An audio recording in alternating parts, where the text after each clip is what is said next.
there, Bird Dog fam. It's Ellie here, aka QBDG, Queen Bird Dog Guru. So real quick, let me see. Can I send this to people? I should be able to. Oh, okay. No, I can't. I can't just like share it. Okay.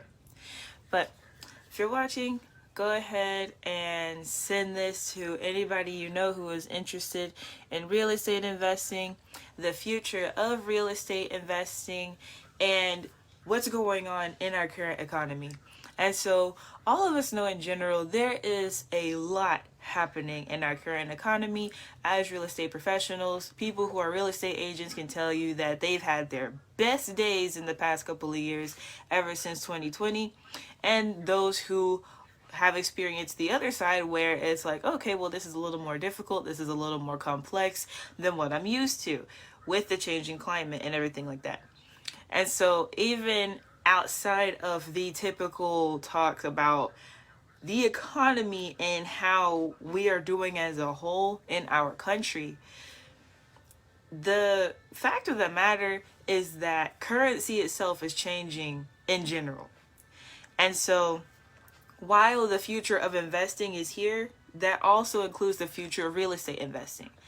And so with us being in the era of the future of investing in general, us as real estate professionals, we do have to be up to date as to how it affects us as real estate investors and professionals.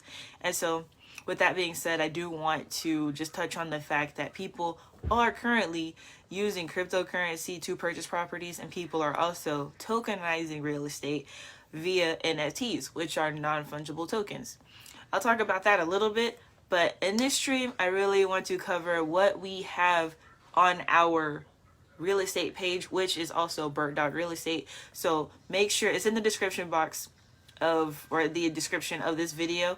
You can like the page so that way you can stay up to date. So I'll be going over a few different posts that are on that page. Okay. So this is the latest post from today. College alumni meetings, industry events, motivational speech conferences, small business association gatherings, local professionals clubs, gentle, graceful gangsters, you know what I mean. Building your network, especially offline, is essential for business success. Interacting with those in similar or helpful fields gives you the ability to connect in a deeper way rather than reading posts on a profile or website. Those willing to take the initiative to actively meet and greet potential partners and vendors in person are also more likely to take their career and business seriously. This form of networking and interaction includes a face card and first impression builder. A first-hand conversation gives you more insight on the vibe you'll have if you decide to partner with that individual. And so that is what was posted on our website, along with on our Facebook group, on our Facebook page, right? And so if you join our website, of course, you can get more insight on the details of how everything is conducted in that way.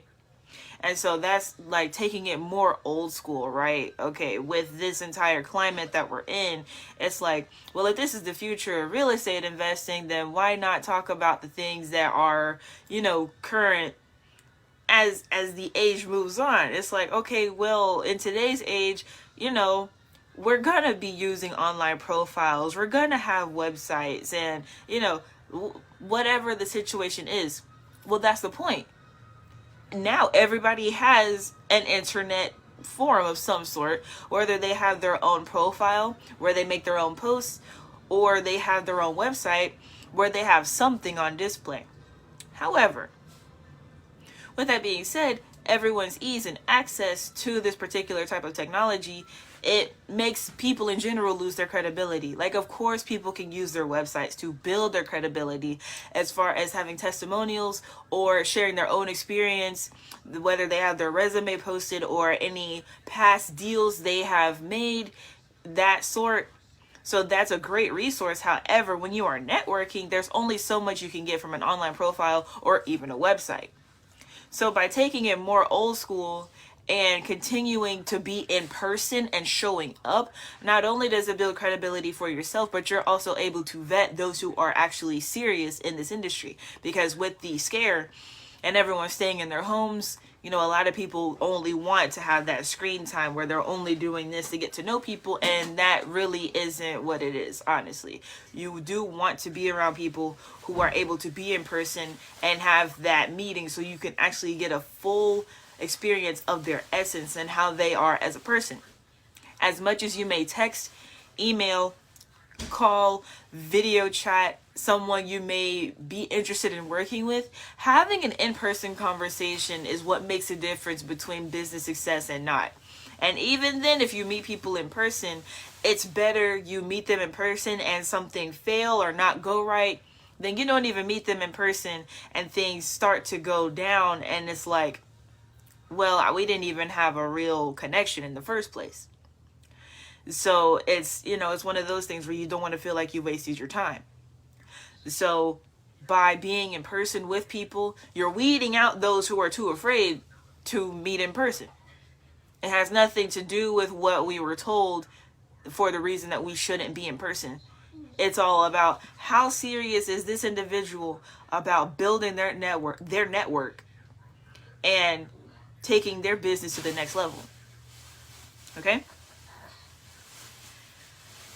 So no matter how brilliant your mind or strategy, if you're playing a solo game, you'll always lose to a team, right? So it's vital that we as professionals build our network and our vendors list. So wholesalers, we have bird dogs and wholesalers in this group primarily, right? You know that you're not going to get anywhere without your buyers list. You can't go anywhere without your buyers list at all. You need your buyers in order for you to close deals, right? So if you get a good face card with your buyers, then you have a discussion with them and you say, here's my business card or here's my phone number, here's my email address. When you contact them, it's going to make more of an impact when you send them deals. We all know what it's like to get a bunch of emails, and buyers know what it's like to get a bunch of emails with deals that either aren't good because the numbers are wrong and that particular person just doesn't bring good deals to the table, or people end up having daisy chain deals and stuff like that where they don't have the original contract or they do not have proper permission to have a JV wholesale deal going on. Buyers have to deal with that type of stuff all the time. So when they meet you in person, they have a face card and they're like, okay, well, I've met this person in person. I've actually gotten to experience how they are as an individual. So when they contact me, I'll go ahead and have that conversation with them, see what they're about. And so if you bring good stuff to the table, your numbers are good, you don't have daisy chains, your team is on point as far as the pictures you deliver, of course, again, like your numbers are good and you have a good time frame, you've already, sent your deal to the title company, things are already in process, you may have already put some earnest money down, you're doing your part as a wholesaler, they're always going to be there for you as a buyer. That's just how it works. As long as their finances are there for them to be able to do deals, they're going to be there for you as a buyer, because not only did they get to meet you in person and feel your essence and have a conversation with you, now when you do contact them with whatever it is you have to offer, if your product is good, then that's a partner for life at that point. Okay? And so with you having your bird dog team, and you guys are, pumping deals, you're getting tons of leads and you're sending out your emails and your text message blasts and whatnot to your buyers, they see that you have a great operation going. It's like, okay, well, I was right about this individual. When they got to meet you, they got to see that you have that energy about yourself. And so once you show that as far as your work ethic, and you're bringing deals to the table that are actually good deals, then that goes to show the buyer, like, okay, I made a great decision by trusting this individual. I'm glad I opened up their email. I'm glad I met them at that event. If I had not met them at that event, I probably wouldn't have opened their email. Stuff like that. You have to think about that because, like I said, buyers, they get tons of emails all day. And they could not be good deals. But because they saw your name there and they were like, hey, I remember meeting that person, automatically open the email, automatically open the text message, and it's something of interest for them that will benefit them because it's a great product. Your great product is an amazing deal that is under contract at great prices and a great time frame. Okay? And with you having a team behind you, you're able to do that on a consistent basis. Because there's plenty of wholesalers, I call them solo wholesalers, plenty of solo wholesalers who can get good deals under contract, but it just happens out of the blue sometimes. If you have your team with you, you're able to do this on a consistent basis. You're able to close a deal every week. You're able to close a good deal every single month. You're able to close 6-figure deals because you and your team have specialized finding those types of deals or having consistency with finding those types of deals, and your buyers see that. No matter what your line of work, staying successful means working well with other people, whether they are clients, customers, employees, investors, partners, or outside vendors. When you think 5 moves ahead, you prevent your ego from telling you that you can do it all alone. Don't assume that if you achieved a lot on your own in the past, you'll be able to achieve even more by yourself in the future. I needed the right team to be able to make scaling my business become a reality. And so, with that being said, the main point I want to make here is people, as far as your clients, customers, employees, investors, partners, or outside vendors. So, when you got clients, you're talking about your sellers. We're here in wholesale real estate, right? Your sellers are your clients. You want your clients to recommend you to other people. This is how every closing should be. Oh, I appreciate you so much for helping me sell my house. I really love the fact that you were able to do this accurately according to what you said you would do in a timely manner. There were rarely any issues on your end because, they could have actual issues with the house or the title or whatever on their end. But on your end, there should be no issues. Honestly, truthfully, we should not have issues as wholesalers as far as closing these deals. So, they should have that impression of you, and they should be like, I know someone else who's going through something similar, so I'll definitely give them your phone number. I'll give them your email address. That's how your clients, your sellers, should see you. So your customers, those are your buyers. They're the ones buying from you. Buyers, even though, I'm just going to be honest, even though buyers can be a little stingy when it comes to their favorite wholesalers, I'm just being straight up because it's like, hey, send me your deals first, okay? Send them to me first. And I'll see if I like it and I'll buy it first. I'm telling you, I'll buy it first, especially if you know their criteria, you know what they like, you got a buyer for life. However, if they're in a situation where their finances are tied up, they don't have a whole bunch of cash on hand, they have stretched their financing or their credit, whatever, they have other investor friends. They have other investors in their Rolodex and their network. So it's like, man, okay, I know you sent this to me first, and I know I usually buy your deals first, but I have a buddy who works similar to me, so let me send this to him. Now, you already have your own buyers list. You don't have to wait on them to send it to their buddy. However, because you have that great relationship and you've built that rapport with that buyer, just having that conversation alone is great. Okay? You want return customers. Your buyers are your customers. And when you provide a great product, people are going to recommend your product, because with real estate, you only get one house once. Or one property once, whether it's a house, a multifamily, a commercial property, a piece of land, something like that. So you only can do deals once. But the way you construct your deals and the criteria that you match, that is your product that you're selling to your customers. Your employees, your bird dogs, right? You don't want to have a bird dog team and people are constantly confused on what's going on. You don't want to be in an environment where people are chaotic and things are out of control. You don't want to have that sort of thing going on in your company culture. You want structure, You want it to be family-like, because usually real estate businesses are small businesses.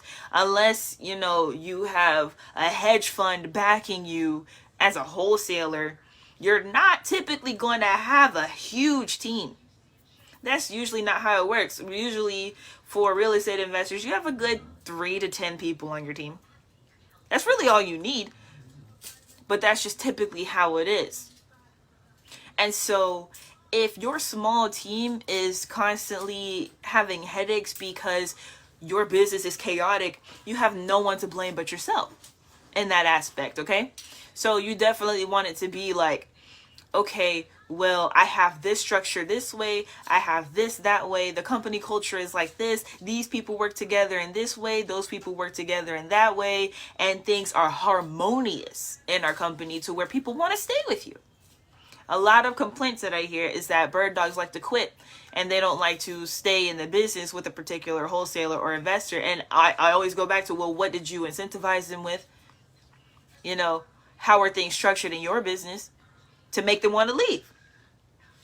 Everyone gets into real estate so they can provide financial freedom for themselves. People don't get into real estate just to get another job. If they wanted another job, they would go apply to another job. Most people get into real estate investing so that they can provide freedom for themselves. So if they're constrained as a employee and they are not able to level up in any way, or they are being treated like a regular employee at any other regular job, then they're gonna leave. So you have to realize that, because maybe you started as a bird dog yourself, and it's not fair to continue unrighteous treatment if that is what you experienced. It's up to you to innovate in a more positive way so you have longevity within your team so that they don't leave, and you can provide them something to be able to work on themselves as real estate investors. Okay? And so you also have investors and partners, right? So your investors and partners, that can be anywhere between your bird dog team and your actual buyers. So your bird dogs can eventually become acquisitions managers or even your buyer's agents. As far as like using the word agent, they're not actually agents. That's for licensed realtors and whatnot. However, if someone has been working with you for a minute, they know what's going on in the business, you can send them to the networking meetings and stuff like that so that they can meet the new buyers. Or if they're not really good with the numbers when it comes to specifically, selling the agreement, selling the contract, the equitable interest, or even getting them under contract, they're not good with those particular numbers, they could run the bird dog team. So they might not be good at managing deals, but they're good at managing people. So you have 4 people on your team, they're all doing the same thing. One person happens to excel at lead generation, and you're like, okay, well, you're not too good at the numbers and getting the deals down. However, you're great with managing people. You're great at doing this job. So what I want you to do is take care of the other 3 people and make sure they get the job done, and you keep doing what you're doing, and you get a pay grade raise. It's like that. You have to feel the culture of who you have hired in order for them to be successful along with your business to be successful. So you have to think about it in that aspect. And last, we have outside vendors. So us as wholesalers, we already know we have to have certain vendors. Isaiah Pearson said, Boss Lady is in the building. Hey, Boss Lady in the building. Appreciate you, Isaiah. And so you already know that we have to have a great relationship with multiple title companies. Yes, sure, you can have your favorite title company, your favorite attorney that you like to close with. You can have that. However, you have to be realistic. You can't just depend on one source, okay? You have to have a good vendors list. So you have your different title attorneys that you may know. You have investor-friendly agents. And remember, like, we're just being real. Just being real. People have shared their experiences with real estate agents who are ignorant to the wholesale space. It's 2022 and a lot of realtors are not familiar with investors or wholesalers or bird dogs. They just know that they got their license and they have access to the MLS. Okay? So sometimes you can partner with those who are new, who just got their license. You can introduce them to the concept, share a few videos, share some of your contacts who you may know. It's like, hey, check out their page, or here, give this person a call so they can kind of break down what this whole concept of wholesaling is. And we can make sure you get money because, you know, they get a agent's fee when they close deals and whatnot. Or even if they're not working as specifically an agent, they don't have it listed, they can send you bird dog deals. So that way they can still get paid from that lead if the listing is expired or they're just not able to list it because the condition of the house is just that bad. Okay, that's where us as investors come in. We get those houses that usually aren't able to be listed. Okay? And, you know, of course, like as you elevate as a wholesaler, you become an investor in whatever way, whether you're creating wholesale cash flow, which we talk more about in our mastermind group, or you're finding ways to close every single deal. Again, we talk about that in our mastermind group. You want to start talking to people like developers, architects, those who invest in land and what they do with the land versus just staying in residential property. While there's nothing wrong with wholesaling houses, it is smart to go ahead and expand your mind to know how to expand your business. Because eventually you're going to flip your own properties. Eventually you're going to rent out your own properties. So you might as well get to know those individuals. You can already have those conversations with your buyers. However, once you get to know people, you know, different contractors, once you get to know those types of people, you know who to contact to answer what questions and to get whatever job done. Okay? Kings Kong said, do you need LLC to do real estate? Not necessarily, however, it is recommended just for tax purposes, honestly. So if you close a deal and it's like $15,000, you can close it in your name. However, the IRS is probably going to look at that. It's going to send a ding in the system more than likely. So it is smart to go ahead and get an LLC and open up a business make account rather than on a consistent basis you're closing, you know, $10,000, $15,000, $20,000 deals. The IRS going to look at you like, who that? What they got going on? So, you know, get your LLC if you're, you know, if you're just starting out, you don't necessarily need it. You don't necessarily need it. However, you know, if you're closing good deals, go ahead and get an LLC or an S Corp or C Corp. Don't just leave it at LLC. You can get an S Corp or C Corp depending on what type of business you got going on. And make sure you get a CPA and a good tax person. Okay. And so I'm going to skip down a little bit. Actually, I'll just go to a completely different sector of what we got going on.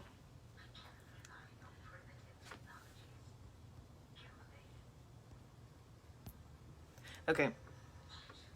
So this is more of what is on our website directly. And our website is free, and a lot of these posts are free for you to see and read, especially on our forum. You don't even have to be a part of our website to view our forum. However, if you sign up to our website, you'll get notifications when things are posted in the forum.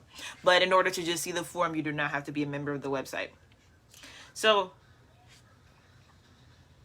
college alumni meetings, industry meetings, motivational speech conferences, small business association gatherings, local professionals clubs. So again, this post is taken down into detail on our website, okay?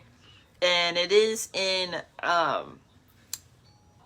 the 6-figure wholesaler group. That is free for you to join if you are a wholesaler. And it is also mentioned in, what's it called? The part of the forum where we discuss things like land investing and different things like that. Those who are, you know, land investors, we tend to not be like in the city space so much. It's more rural, so we have to do things a little bit differently than those in the city space. If you're in the city space, deals happen a lot quicker, but when you're in the more rural area, you do have to maneuver a little bit differently. Profits are higher, but deals are slower typically, that sort of thing. If you're talking about 100 acres of land, that's a pretty penny right there. That's a pretty penny right there. But you got to make sure you have the right buyer for it and the right processing. So how do you do that? You build your network in the right way. Okay. Kings Kong said, who do you recommend to set up LLC? I'm not going to make any recommendations for that. All I can say is contact someone locally and, get things done that way. Contact some wholesalers or some buyers that are in your area that have their own LLC. Ask them who did theirs in your area, because the way you set up different corporations are state specific or market or city specific, and I'm not going to give you any inaccurate information here on Facebook, okay? I'm just being straight up honest with you. All right. And so here's the fun part. I'm gonna go ahead and close out the video. Just, I'm still gonna be on here for a little bit, but this is like towards the end. The new generation of investors. Kevin O'Leary, a well-respected businessman, is now part of a lawsuit in one of the biggest financial crashes in business history. The founder and former CEO of FTX was compared to J.P. Morgan. After filing for bankruptcy, he is now compared to Bernie Madoff. What made Kevin O'Leary invest in the first place? While the business practices of FTX were unethical, the concept is completely innovative. So remember, us as professionals, us as real estate professionals in general, we have to have ethical business practices.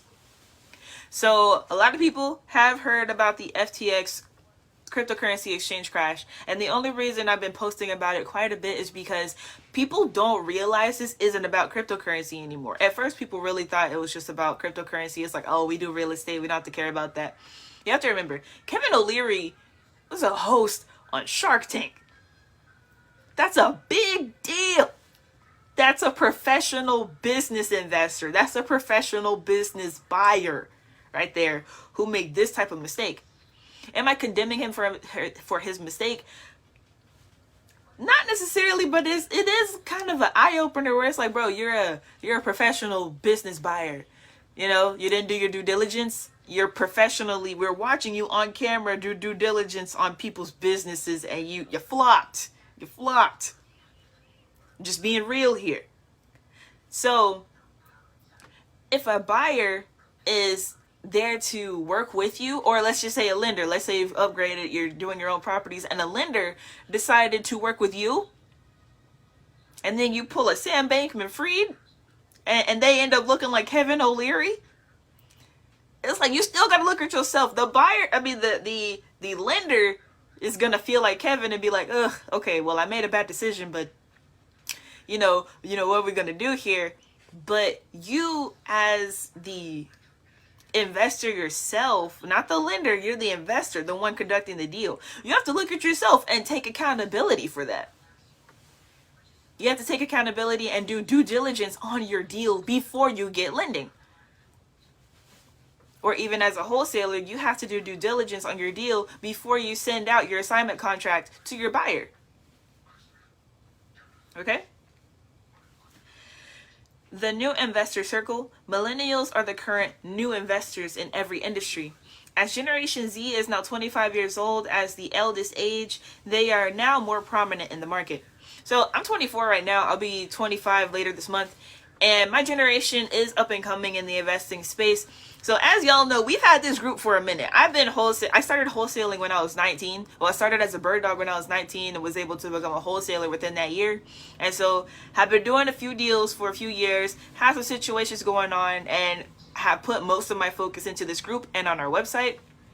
So with that being said, there's a lot of people my age and younger who are getting into this space, which is where bird dogs are mostly catered to, is mostly people who are younger, who don't know how to do deals or are not able to do deals because of age, or they're just new to the industry in general, that sort of thing.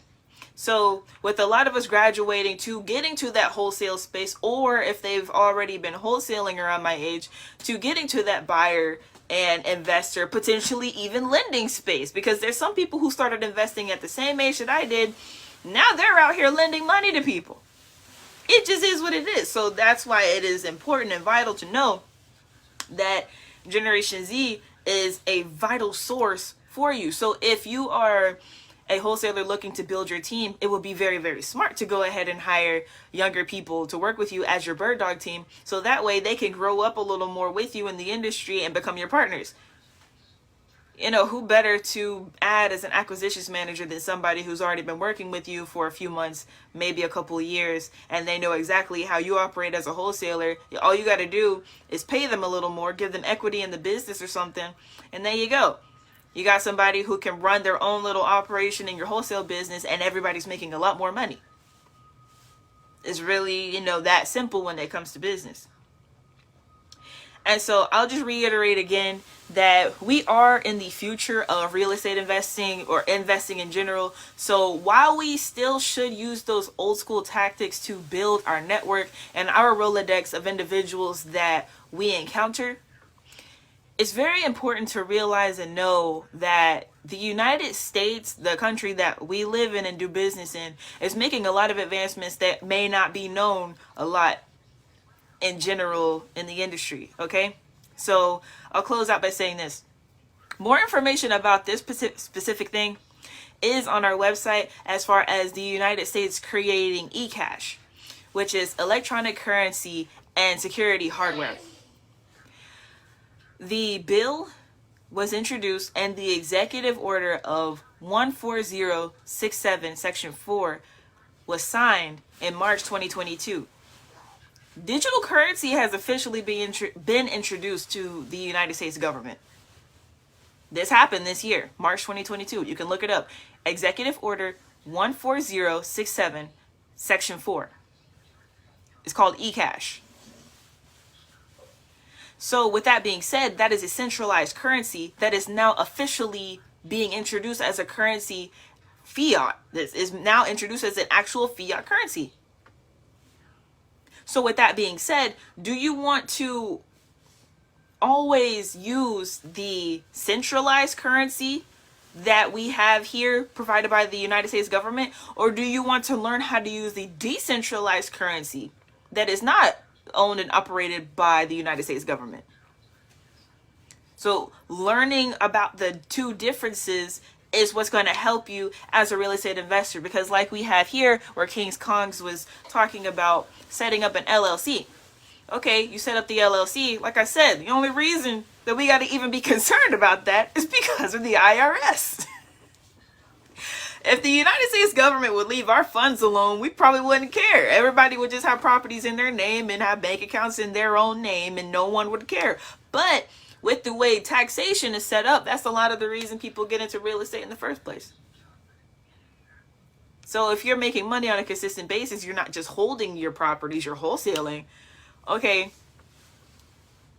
you got to move a little different. And even as a buyer, you may have to move a little different based on what they are doing now in this new economy of having digital currency as an actual fiat currency. So that is my main reason for, addressing certain things as far as the future of investing. The future of investing is here. We now have an official digital currency in the United States government. Executive order was signed, bill introduced in March 2022. Okay? And so the crash of FTX has now brought a shining bright light on the area of cryptocurrency and blockchain investing in general. And so you can learn more about specifically what I've been covering in the group, in the blockchain and cryptocurrency investors group on our website. So you just go to our bio, Bird Dog Real Estate page bio, and you will be able to see more information about that. And so when you join the group, that group is free as well. You can also learn how to gain your own cryptocurrency and everything like that. I will be making a YouTube video soon on how to make cryptocurrency. It's going to be, about driving for dollars, and that's going to be a way for you to collect more cryptocurrency as you do that. And so, yeah. King's Kong said, how do you feel about digital property? I'm not, this is my opinion before I leave. This is my opinion. I don't really care much for it. I don't care much for it. If you decide to have fun with your property, you tokenize your property, and then you create NFTs based off of it, and you just kind of have fun with the NFT space in that aspect, that's cool. But I don't see a true value in owning digital property. It doesn't really make sense to me as far as like the metaverse situation. I want real assets. I already own silver and gold. I own stocks and, you know, ETFs and stuff like that. I'm not really interested in digital property when, yeah, sure, people can make money off of it, but it's like that's more of a niche topic that's not really commodity based. That's not really a necessity. People are gonna need houses. People are going to need apartments. People are going to need office space. People are going to need storage space. Online can't provide that. So I'd rather invest in the physical asset versus a digital creation that someone created. If I do get into, you know, something like that, it will be for fun. But I don't see value in it as a professional investor. So that's my answer for that. But yeah, I do really appreciate your questions, Kings Kongs. That's awesome. And, you know, I appreciate you in the stream. Isaiah Pearson said, do you wholesale in Georgia? Man, listen. I know a lot of people in Georgia, and I have been trying to work with people in Georgia. And just the things I was doing, like, this was specifically what happened this year. I went down to Georgia. And while I wasn't there specifically just to go do business as far as real estate goes, that was part of what I was doing. We were acquiring some land, or at least looking into some land, so that, you know, we could start farms and have garden space and stuff like that. So I was working on it. We found the property. I had a buyer, everything, but the deal did not go through in that way. So, you know, I can't say yes, I did wholesale in Georgia. I was working on wholesaling in Georgia, but, you know, the deal didn't go through. So I'm gonna have to, you know, try again. That's all I can do. So yeah. But yeah, that's pretty much it.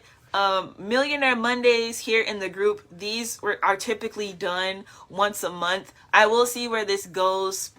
And as far as, you know, continuing once a month for these particular streams, a lot of videos have been posted on the Bird Dog Real Estate website, the free videos, and most of the videos honestly are in our mastermind group. So make sure you check out our mastermind group and see if you would like to join that. If you would like to become a 6-figure wholesaler with a Bird Dog team and learn more about running and managing your business, having bird dogs. And Isaiah Pearson said, come on back. Hey, I'll be back in Georgia.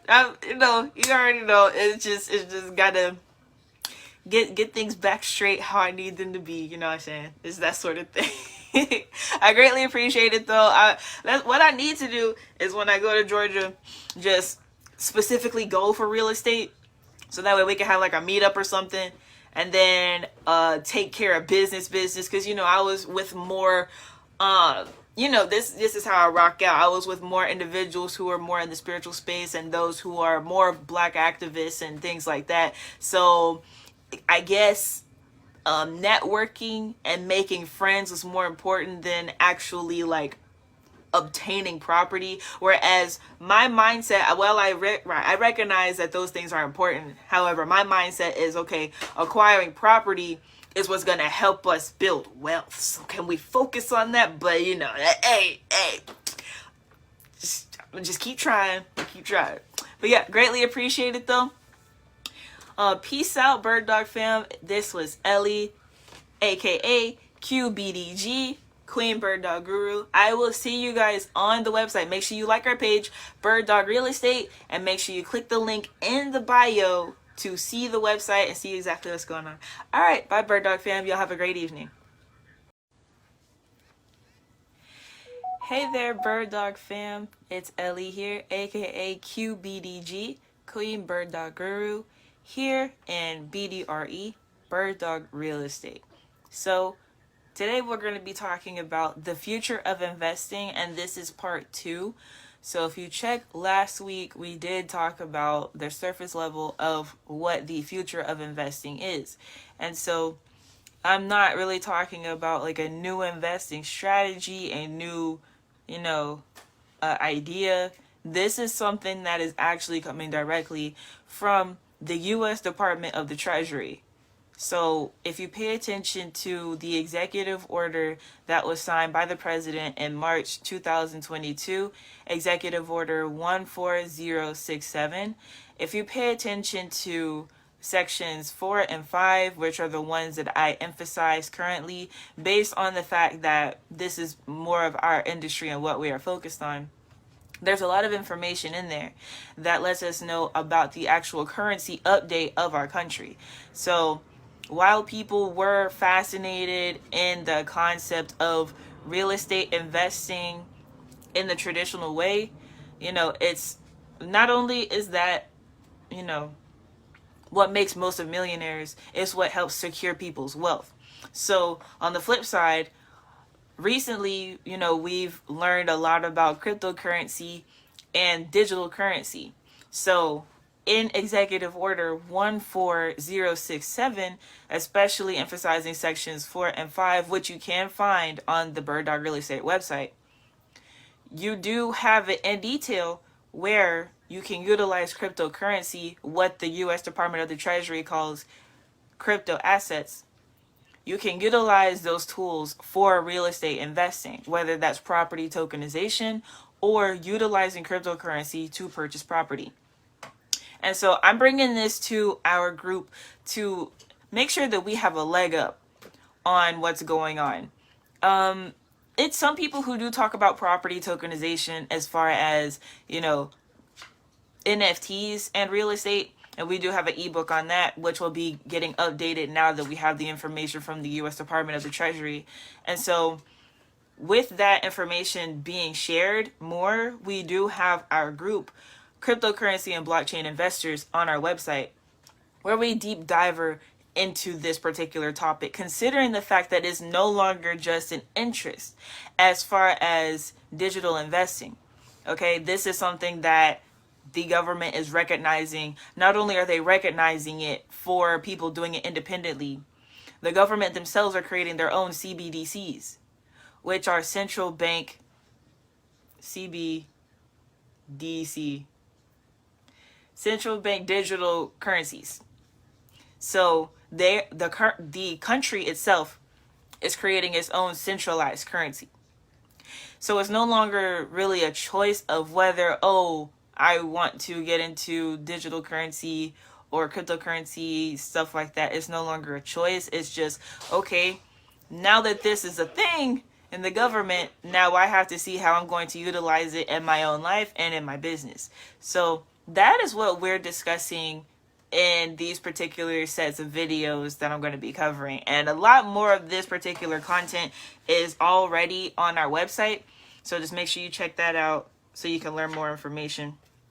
Okay, so this is a post from earlier today. This is crypto asset analysis, real estate tokenization, financing, and interest payments. By studying the financial innovations of the United States government, we as real estate investors are able to adapt to the changing financial markets. Banking and financial infrastructure affect the investing space in general. As real estate professionals, we see how this adaptation affects private and hard money lending institutions. Learning about property tokenization and fund lending on the blockchain gives us full insight on how the financial innovations affect the real estate investing industry. Read more in our cryptocurrency and blockchain investors group on our website and app. So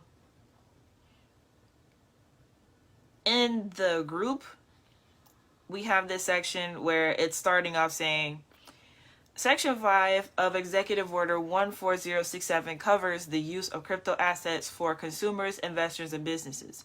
As business owners and investors in the real estate investing industry, we must analyze the aspects we can utilize and that affect us most. And so here, let me turn this sideways so y'all can see it better. Here we have a chart. I'm trying to get it to turn sideways. There we go. We have a chart showing the utilization of cryptocurrency. I hope it's not backward for y'all, But basically in this chart, and this is part of the executive order, which you can download from our website, it's basically just showing the usage of cryptocurrency and DeFi, decentralized finance. And it just goes to show you how much we are advancing as a society in general. Like I said, this was an interest of different individuals before. Now, with the recognition of the United States government, it's no longer just an interest that people can dabble in. It's now necessary for people to learn about this concept. As we already know, remember back in 2020 when the coin shortage was a thing, and back when people were saying that they don't accept cash anymore. There are still places who say they don't accept cash dollars. They only accept debit and credit card payments. So with that being the reality of today, we have to recognize and keep up with the times. Okay, well, if that's already happening in my everyday life, if I just go to a regular dollar store, if I'm just going to a regular place to go get services done, okay, well, us as real estate professionals, we have to recognize how this is going to affect our workspace as well. And so I'm just going to read a few passages these are directly from the executive order. Like I said, you can find them and download them and read them for yourself on our website. Okay. This is in part 3, crypto asset market trends, uses, and opportunities. While features of crypto asset projects and technologies vary significantly, a common feature attributed to the use of blockchain technology is a reduced reliance on intermediaries, including the possibility to facilitate the secure transfer of value between parties without the use of a mutually trusted third party. So, here in real estate, right? All right. When people have to close a deal and they have to use certain types of financing, it's usually, okay, we have to go from this institution with the money, go through this other institution to do something with transfers of money, then it gets to the title company. What they're saying here in this passage is that you can just skip straight to closing the deal. You don't have to go through, like they said, intermediaries or trust a mutually trusted third party. There are no more third parties when it comes to this. It's a much quicker transaction, and it eliminates the amount of people or institutions needed in order to complete a transaction. The distributed model of record keeping and computing also introduces the possibility of more direct peer-to-peer and fully automated transactions, which together may produce future benefits associated with faster settlement of financial transactions, new financial products, and direct access to asset networks by individual consumers, investors, and businesses. So like I said, not only is it quicker, it's less individuals to have to deal with in the middle of a transaction. So we all know it can take anywhere from like 3 days to a week for a deal to close, not because the buyer has a financial issue. It's simply because of the way our financial system is already set up. People weren't necessarily complaining about it too much. However, with these innovations in our financial markets, it's now eliminating that issue.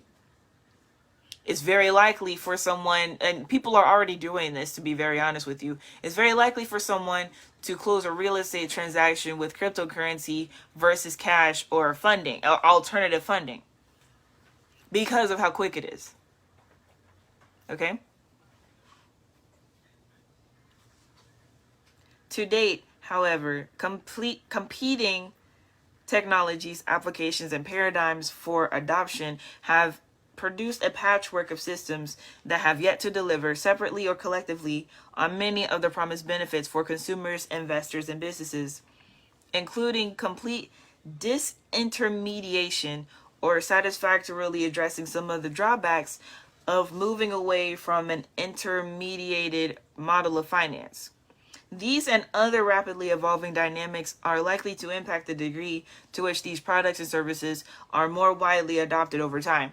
So, with us being the first hand, being able to get this information and being the first to utilize it within the real estate investing industry, we're going to be the ones helping with help, not necessarily normalize, but get the kinks out of whatever is confusing within these processes. So once you become familiar with blockchain investing in general, you're already familiar with real estate, right?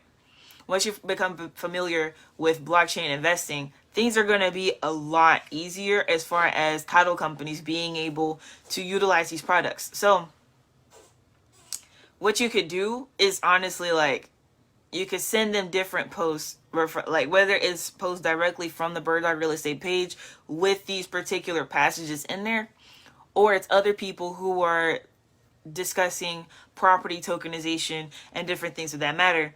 You can send them to the different title attorneys, whether it's in your area or if you know them across state lines or internationally, whatever the case may be. Them knowing about this update in the financial systems, which they already should, it's just they may not have it updated in their own system because it's not as urgent. It really isn't that urgent right now for them. However, it is leading up to that point, which is why it has now been implemented by the U.S. Department of the Treasury, which is why I'm also speaking on it now. While it's getting more normalized, people also need to educate themselves more on how to do things properly and ethically, because there are ways to do things, but are you doing it ethically, and are you doing it according to how it should be done properly? Are you skipping too many steps? Because it's quick, easy, and fast. However, are you doing it correctly? It's also that aspect. So with us being early in getting familiar with these particular concepts, even if you don't do a blockchain transaction or property tokenization within the next year, at least you'll know about it. At least you'll have some sort of education or knowledge or insight on what's going on versus someone else who has no idea what's going on. By the time 2025 gets here and people are using their phones to complete real estate transactions, they're going to be lost simply because they didn't do any type of studying or any type of updating of the mindset in order to get these types of things done. Okay? So this is just speaking on the normalization of DeFi. At the same time, the number of centralized and decentralized platforms available to consumers, investors, and businesses has proliferated, offering the possibility to engage in an ever-changing variety of financial as well as non-financial activities. Different types of crypto assets, including cryptocurrencies and other native fungible coins and tokens, NFTs, and tokenized forms of traditional assets, has developed at different rates. So when they say tokenized forms of traditional assets, tokenized form of what is real estate? A traditional asset. So by us recognizing that we can tokenize traditional assets, that opens up doors for being able to create more financial opportunities with that same asset. And there are different Web3 platforms that have already created ways for, if you're our landlord, right? Renters are now able to pay their rent with cryptocurrency. It's not even so much, hey, send it from this particular address, blockchain address, to this other blockchain address. It's a lot of like, hey, this property's tokenized, so here's our system. You could pay your rent easy like this. And it's quick.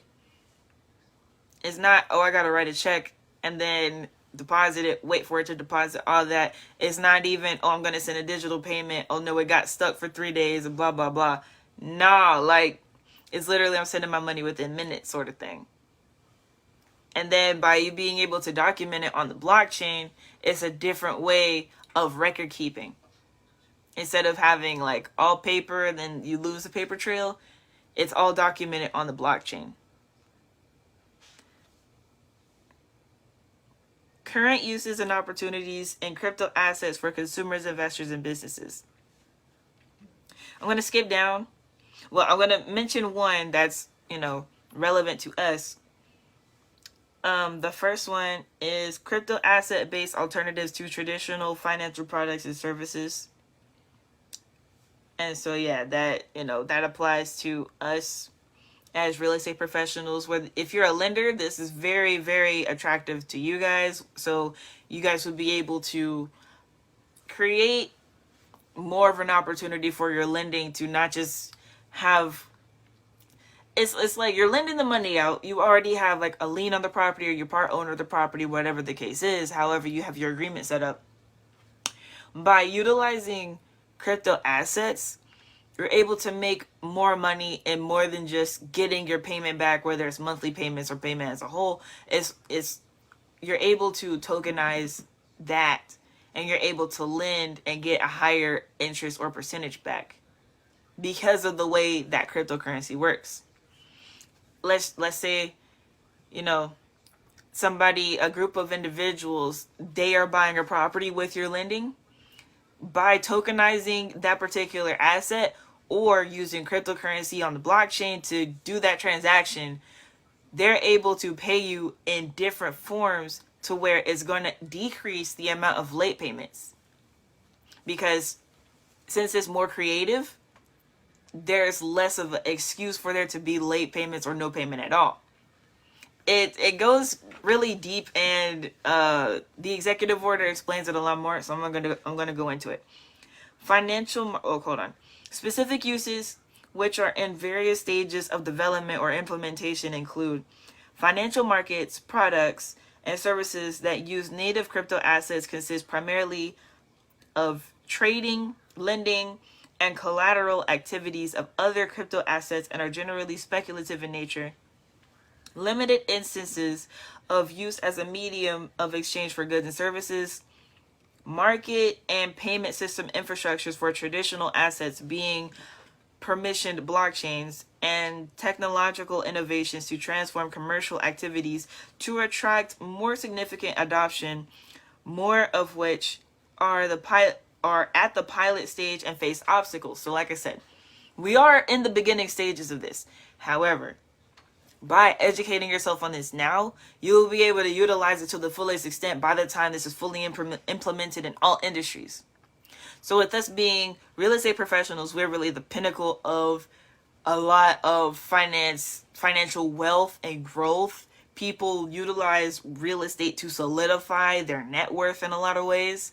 So by learning about decentralization, DeFi, by learning about crypto assets in general, and then applying it to the real estate industry, we're able to have a leg up and be able to utilize it for more than just having a net worth. It's like, I have my net worth and I'm able to financially benefit from this by tokenizing this property or by using cryptocurrency in this way. The following discussion addresses relevant issues with both native and tokenized use cases, as well as potential opportunities, including the role of technological innovation. While the discussion contains examples of potential opportunities using blockchain technology, crypto asset transactions using CEXs at present generally occur off-chain rather than on-chain. It should also be noted that technologists disagree about the value of certain use cases and the potential utility of blockchains more generally. Native crypto asset financial markets, products, and services. Native crypto asset activities take a variety of forms. As with other crypto asset related activities, the form of the activity may be less relevant than its underlying function.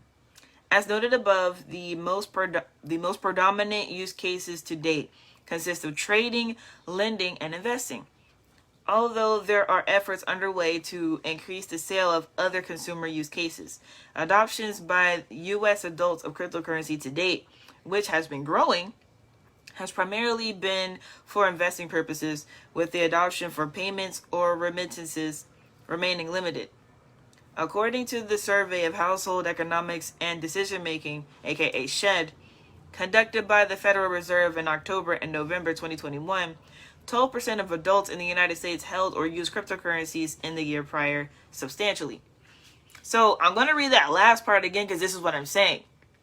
This survey was taken in October, November time, 2021. So that's exactly a year ago. So this executive order was produced in September 2022. This full section, the executive order was signed and everything back in March 2022. So we got to pay attention to the timelines here, okay? This survey that I just said that was taken by the Federal Reserve, which is called the Survey of Household Economics and Decision Making. This survey was taken back in October, November 2021. Fast forward March 9th and March 22nd, you have this new bill and executive order introduced and signed. Fast forward to September 2022, you now are able to print off what the executive order is saying from the U.S. Department of the Treasury. So things are moving very, very fast, and that is the reason why I'm introducing it in such a way to our particular platform. So I'll say it like this. There's only so much that can be explained for bird dog specifically. Mastery of lead generation, eventually becoming an acquisitions manager or wholesaler or even small business owner as a bird dog. There's only so much you can do. All that is explained on our website. All that is in our course. All that is even in the YouTube videos that are specified on our website and on our channel. It goes so far. Now, with there being a new financial system, everything has evolved. So while there was a cap, while there was a glass ceiling on what you can do as a bird dog, and then after that point, you got to be a wholesaler, you got to be an acquisitions manager, you got to do something different. You can't just stay at bird dog forever, unless that's what you do in your spare time and you're not making a career out of it. You're still on the verge of eventually buying your own property and or starting your own real estate business. So now, with this being the reality of our climate, you now have the opportunity to create a position in someone else's business as a crypto asset manager. Because different real estate companies are going to need someone who specializes in this topic specifically. That's where you can come in. So you haven't closed a deal yet. You're still learning about lead generation. You're still learning about the numbers. You're still learning about contracts. You've still been a bird dog for a little while. Not that that's an issue, not that that's a problem. I started at that place. A lot of people here in this group have started at that place. Now that things are so different, it's no longer, I'm going to do this as a bird dog, I'm going to do that as a bird dog, then I'm going to be a wholesaler. Now it's, hold on. Now I gotta look at things a little differently because the whole financial system is changing. I can be an asset to many different wholesalers if you're not, working exclusively with one particular investor. I can be an asset to this many different wholesalers and investors and buyers just by knowing how to manage crypto assets. You see how that creates your own space, your own niche, even without owning the real estate property, because the only thing that stops a lot of people from owning the property is the financial backing. So not everybody wants to use funding. A lot of people really just want to use cash or, cryptocurrency. They just want to pay for it and that be it, instead of making payments. So if you're one of those types of individuals, which I really am, I prefer not to use funding for particular certain things. So it's like you create your own space within something that's this specialized and this niche and this specific. Learning about Web3, learning about DeFi, and learning how crypto assets can not just benefit the investor, because it's not so much just benefiting the investor, it's preparing them for what the future holds. You probably could be a consultant of some sort, but I feel like it will be more useful to have a place as a crypto asset manager within these spaces, simply because it's needed. It's not so much, hey, I'm going to tell you about Web3, I'm going to tell you about blockchain investing, then I'm going to be on about my business. We just had a consultation for 2 hours. This is something that is going to be like, people are going to need to hire individuals to handle these things on a regular basis because it is so new and so different. A lot of people won't even want to learn about this stuff. However, it's the reality of the times. So that's where I want you to look at yourself and be like, okay, do I like this tech stuff? Am I into this? Can I be an asset to somebody by teaching them about this? Am I going to read through the laws and see exactly what we can and can't do as real estate investors as the financial infrastructure innovates? So that's what I really want you guys to think about, okay? Okay. So trading, I'm not going to read too much about trading because, we're not really talking about trading here. This space that we have is about investing in properties. And so trading, that's a way for you to gain capital. So let's say you're wholesaling or you are bird dog and, you built up a couple $1,000s and you're like, how can I flip that money quick? Okay, you could trade cryptocurrency and flip it, make quick dollars, and then you're able to invest in property yourself. That sort of thing. Or at least get a good down payment if you're not able to buy 100% cash. So trading is a way to build capital.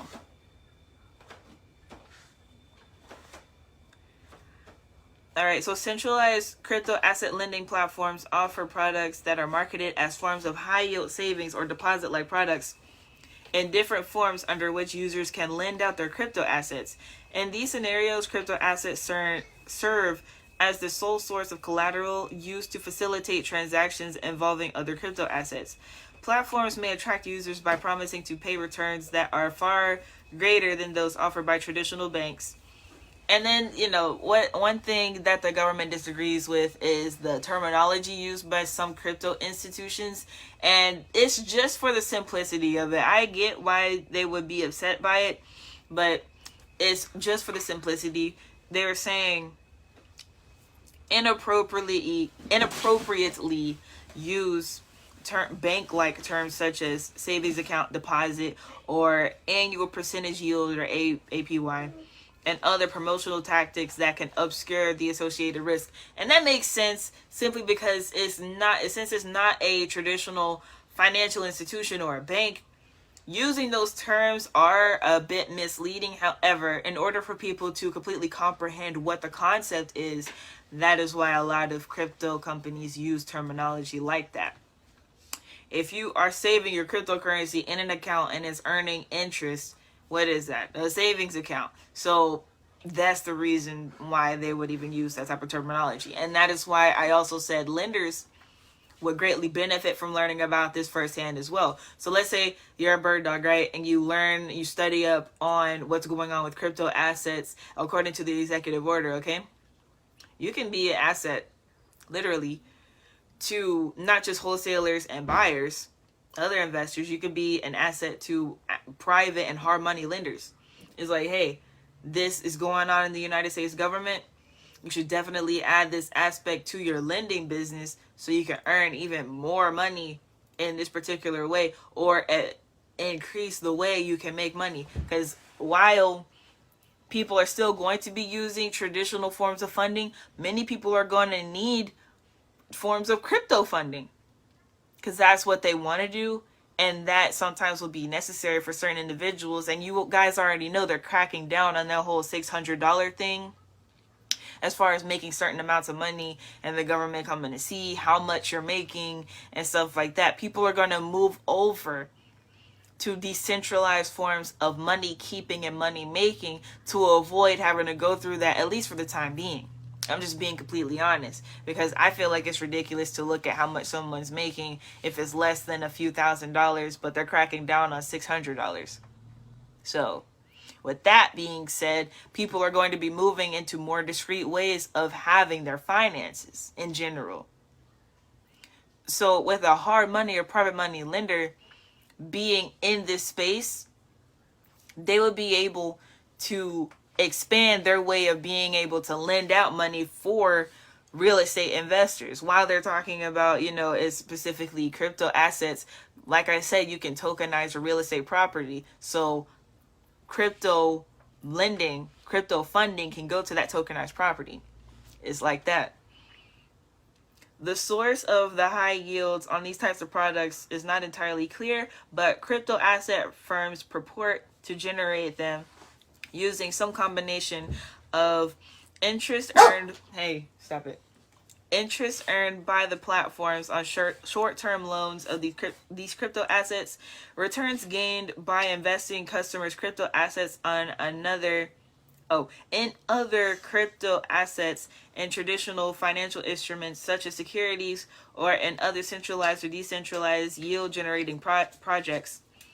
Staking fees or rewards granted to those staking crypto assets in order to be used towards validation of proof of stake consensus mechanisms used on certain blockchain protocols, or other income generated through holding certain crypto assets. Okay, I'm going to skip a little bit. All this is directly on the Bird Dog Real Estate page, so you can go straight to that and then read what I'm reading. Or you can go directly to our website and go to the cryptocurrency and blockchains investors group. And all the posts will be there.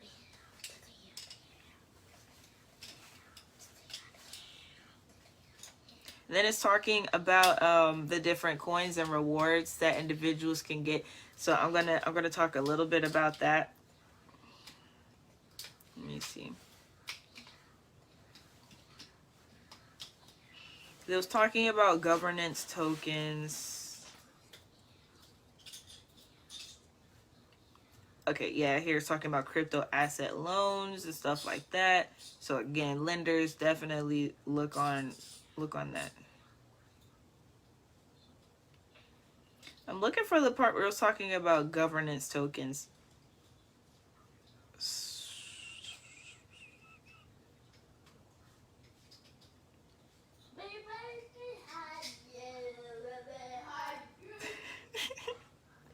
So I don't see that particular part yet, but my entire point of bringing that up is, okay, I'll find it, but it was there. Anyway, a governance token is basically the ability to influence that particular cryptocurrency institution, right? So a group of individuals are able to vote and share their thought process on how a particular cryptocurrency or crypto asset institution should be run, how it should operate, and they affect the value of it in the particular market. And so familiarize yourself with these different terminologies and how they can be used in real estate. So I'm going to talk again about how they can be used in real estate investing. So potential opportunities in NFTs.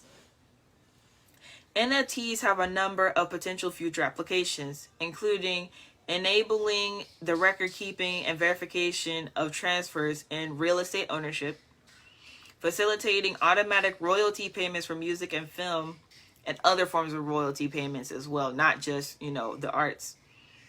Preventing duplication and counterfeits of the titling of other property and consumer goods, enabling more digital credentials, including identification, licensing, certification, and facilitating financial industry legal compliance.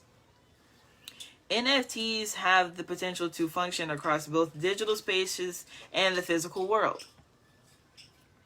As a result, NFTs can include features that serve as membership cards or tickets, providing access to events, exclusive merchandise, and special discounts. However, many of the potential NFT use cases are still materializing, and in due part to evolving technological and legal landscape, including with respect to licensing contracts, copyright and intellectual property, anti-money laundering, and data protection.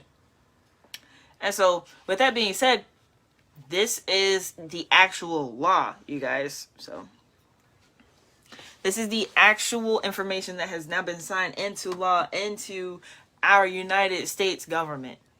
So we are looking at the actual future of investing. This isn't just like a cool clickbaitish title for me to get likes and like for me to get views to, just to be talking on camera. Like, this is actual law that you can look up. And you, of course, you can look it up on Google. It's just these particular breakdowns and where I'm making it specific for us as real estate investors. All that is broken down on our actual website. Literally, you go there, you go to our groups page. First, you go to our community tab, and then you click on our groups page. Then you go down to the cryptocurrency and blockchain investors group. You join it. That's for free. You join it, and then you're able to see everything. So let's go to the case of the the FTX company crash with Sam Bankman-Fried. Okay, it is what it is with Sam Bankman-Fried. He started his company. It was what it was. Things did not go well. All of that. What I wrote about in particular in our group was Kevin O'Leary. So a lot of us know who Kevin O'Leary is. Kevin O'Leary is Mr. Wonderful, big star on Shark Tank. He's a professional business buyer, a professional business investor. This is what he does for a living. So I just found it very interesting that he, rather blindly partnered with someone. I'm saying this out of everybody. Out of everybody, we're talking the stadium where the Miami Heat play. We're talking MLB. We're talking about the managers. Apparently, BlackRock is involved. So we're talking about the managers who manage Shaquille O'Neal's brand ambassador deals. Tom Brady. Plenty of other people, different YouTubers. A lot of y'all know who Meet Kevin is. We're talking about Graham Stephan. Different guys like that. It's only so much credit that we can give to them for being ignorant. But let's talk about Kevin O'Leary. Of all individuals, we'd expect him to do the most due diligence, as this is his career as a professional business buyer, a professional business investor. So I pay very close attention to the lawsuit docket. I'm studying that. You can also download that off the Bird Dog Real Estate group as well, the cryptocurrency and blockchain investors group on the website. I'm studying it very closely. And there's a lot going on. So apparently, one of the reasons this exploded so much, again, with the guys from Shark Tank, Mark Cuban, I'm pretty sure the company's called Voyager. I'm pretty sure that's what it's called. Don't quote me on that one. I'm still studying. But FTX was supposed to be buying Voyager, helping them out of their bankruptcy.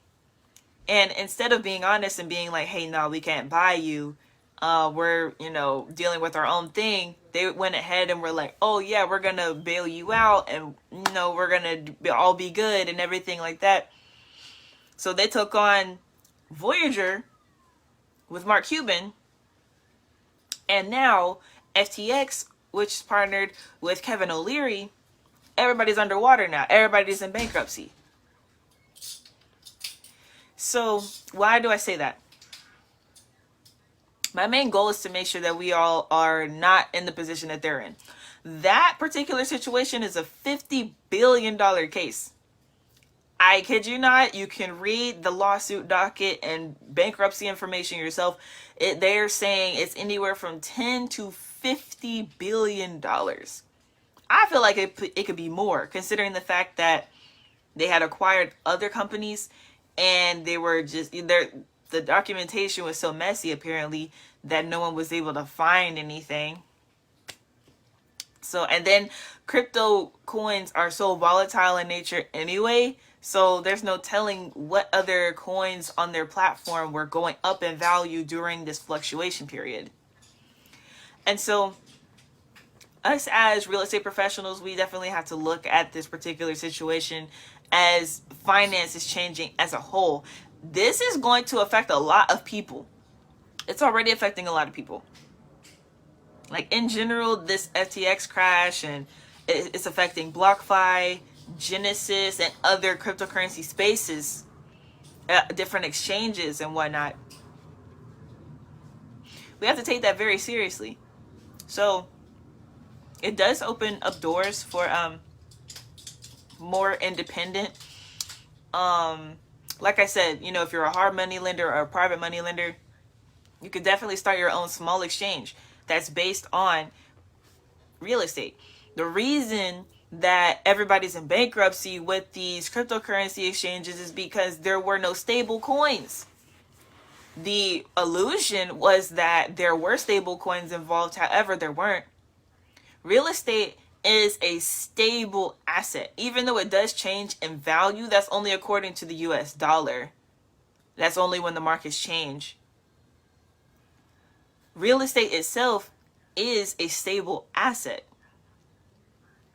So if you're a private or hard money lender and you create a new space within your lending that is centered around crypto assets, not only are you able to make bank because it's already money, it's just you're opening up a new avenue for a different type of investor to work with you versus traditional investors. Of course, you can still work with traditional investors with your traditional lending. However, opening up that other avenue gives you more space to do more things. And then you as a bird dog, while you're learning how to become an investor, you're also, I'm just saying this is just what it is in the future. You're gonna have to learn about crypto assets.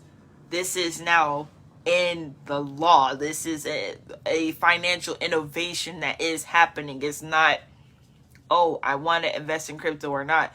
No, it's just the United States government has created their own currency. Electronic currency and security hardware, eCash. Look it up. It's in our group. You can Google it. So I'm just sharing this information with you guys to, you know, put you up on game about exactly what's going on. I appreciate everybody who peeked in to watch and everybody who's catching the replay. Make sure you leave any questions in the comment box. Also, like I said, you can visit the website. Make sure you like our page, Bird Dog Real Estate. You follow us on Instagram at Bird Dog Real Estate. And especially if you're into the crypto stuff, follow us on Twitter, REI Bird Dog, where, you know, it's different posts and stuff like that. We can be on different Twitter threads. And that's where we're learning a lot of information about Web3 and DeFi and different things on the blockchain and different stuff like that. There's a lot of interesting posts on our website. I'm really enjoying like learning about this particular space. So definitely get in on the conversation in our cryptocurrency and blockchain investors group on the website. Healing and gratitude, son. And so, yeah. And also make sure you subscribe to our YouTube channel.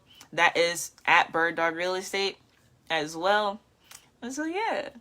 You know, and also for wholesalers and people who are advancing in their careers, we do have the group Six Figure Wholesalers. That one is free. We do have our mastermind group, which is not free, but we have the Six Figure Wholesalers group, which is free for you to join. And so there are some posts that are about crypto assets, but not too many. It's mostly about the millionaire mindset, because even though we use the term six figure, that can mean 6 figure years, 6 figure months, 6 figure deals. Okay, it's not always just 6 figure income.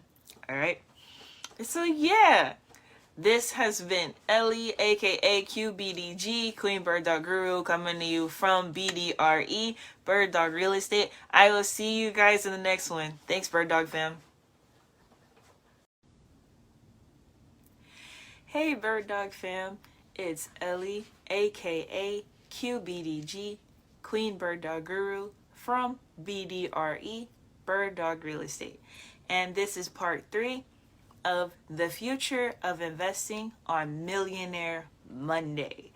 Okay, and so if you've been paying attention to the series of posts that have been coming from the Bird Dog Real Estate group and the Bird Dog Real Estate page, make sure you guys like the page and follow on Instagram at Bird Dog Real Estate. You'll see that we have been making several posts about the U.S. Department of the Treasury. Okay? And why have we been making posts about the U.S. Department of the Treasury? Recently, Executive Order 14067 has been signed, and in September, the policies were published by the United States Department of the Treasury. So in sections 4 and 5, we have been dissecting and deep diving into exactly what these policies mean as far as our currency in the United States. Okay, and so the focus has been on digital currency. The executive order refers to this terminology as crypto assets. Okay, and so we have talked about how bird dogs can get involved, which also is in the NFTs and real estate ebook. You can check it out. How wholesalers can get involved, how flippers and real estate buyers can get involved. We're going to focus on how title attorneys, hedge funds, and hard and private money lenders can get involved, as they actually are the ones who are able to put certain policies into place. So I'll start off saying, if you are a bird dog, if you are a wholesaler, okay, you can, in this particular space, you can create a space within real estate investing of being someone's crypto asset manager. Okay, so similar to a hedge fund where they are asset managers in general, there are independent individuals in the real estate space who have no idea how cryptocurrency or blockchain technology works. So with you being newer into the field of real estate, you still have that time to be able to specialize in different areas and curate a specific niche in the real estate investing space, with you being new to the industry and this being so new as an innovation. Literally, this is innovating our actual currency and technology as a whole, as a country. And so I'm going to go ahead and go into exactly how everybody can get involved in this space, okay? And this post is on the Bird Dog Real Estate page. The full post is on our website in our cryptocurrency and blockchain investors group. Hedge funds and private and hard money lenders innovating crypto asset real estate. Private and hard money lenders, along with hedge funds, specialize in the specific area of finance. By niching the innovation of real estate investing on the blockchain, private and hard money lending providers and institutions provide solid framework for this financial evolution. Hedge funds may be more general in the financial space and can specialize in the real estate investing arena on the blockchain as well. Wholesalers who use lending for double close purposes, title attorneys, and real estate buyers and developers benefit greatly from partnering with private and hard money lenders who adapt to this financial innovation. Working together provides insight from all angles to provide ideal financing solutions on the blockchain. So I'll reiterate. Wholesalers who use lending for double close purposes, title attorneys, real estate buyers, and developers. Okay, these are the actual real estate professionals who can have a say in exactly what is happening when it comes to those who provide finances, those who provide lending services. They have a direct say in how this blockchain technology is developed and how it is utilized. So that is the beauty of blockchain technology when it comes to crypto assets. The money is the money, okay? The crypto is the crypto. The blockchain is the blockchain. The tokens are the tokens.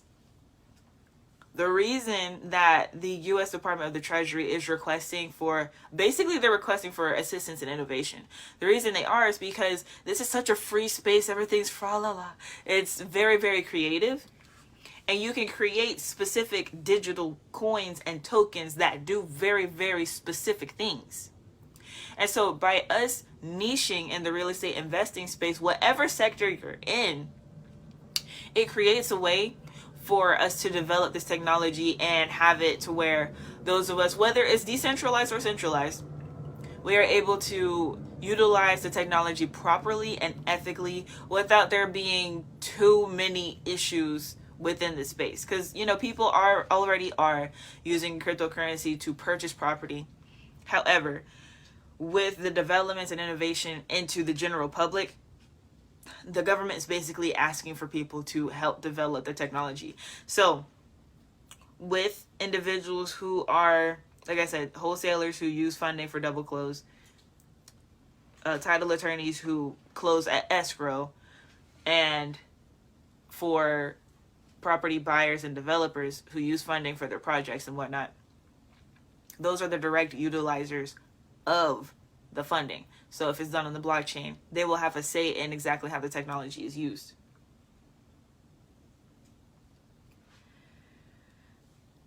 Real estate crypto, private and hard money lending with blockchain technology.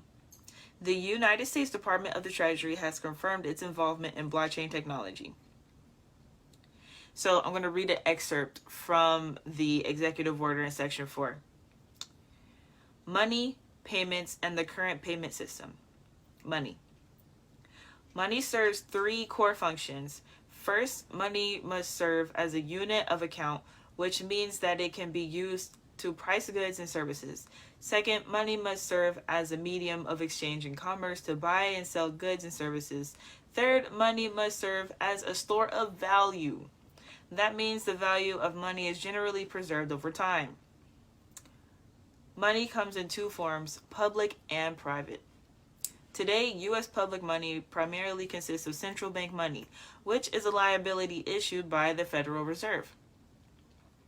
The general public uses money in the form of paper currency or Federal Reserve notes for everyday transactions. Banks and certain other institutions can access central bank reserve balances. Coin is also considered public money and is issued by the Treasury. There are $2.2 trillion in Federal Reserve notes and $3.3 trillion in reserve balances and $50 billion in coin outstanding. Private money includes commercial bank money, dollar-denominated balances, and commercial bank accounts. Certain other liabilities of non-banks, such as balances held with financial technology, otherwise known as fintech firms, other non-bank financial institutions, or other payments providers to effect transfers can also be viewed as private money. There is currently at least $19.4 trillion in private money in the United States. So like I said, the main individuals who would be able to, I'll say push forward innovation in the most productive way would be private and hard money lenders and hedge funds. And the only reason I stress private money and hard money over hedge funds is because hedge fund managers, they can manage all types of assets. And even though private and hard money lenders, they can lend on other things, we know here in the real estate space, we are specifically talking about for real estate property investment purposes, most of the time short term, okay? Because even when it comes to like landlords and stuff, even though there is private money out there for passive income, usually those types of investors would get a different type of funding, or like more traditional, like a mortgage or anything like that, or just something a little bit different from hard money because of the points that they have to pay on that hard money. They may use private money more than they would use hard money, but it would usually be more traditional financing versus private or hard money when it comes to long-term holding properties. But when it comes to flipping or double closing, or even in some cases, project development, where you have real estate developers who are doing really, really big projects, like somebody who does, private or hard money, they may utilize, they may lend to someone doing a really, really big project because it may be worth it more at the end versus a rental property that's less than $100,000. It just may not be mathematically worth it. So that's why I stress the wholesalers who use double close, and real estate buyers and developers. They are familiar with this private money sector in general. So they're basically in the executive order going over the uses of money. So here in real estate investing, we are familiar with the uses of money for how we utilize it. Intermediaries. There are 2 general architectures for CBDC intermediation. CBDC is central bank digital currency. 1, a single tier direct a single-tiered CBDC with the central bank, and 2, a two-tier CBDC where intermediaries, potentially banks or non-bank financial intermediaries, would onboard and manage payments while the central bank records account balances. While the central bank records account balances. Under each approach, an end-user CBDC holdings would represent a direct claim against the central bank. However, considerations for these general architectures may differ according to wholesale or retail CBDC. In a single-tier model for retail CBDC, the central bank would issue CBDC and interact directly with the public. The central bank would be responsible for all AML/CFT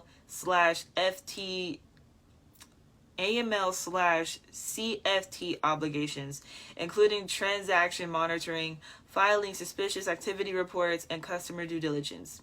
The AML/CFT obligations associated with holding these accounts would result in a government entity having access to customer due diligence and transaction information for all U.S. CBDC transactions, which would represent a significant expansion of the U.S. government's access to financial data, which should be carefully considered.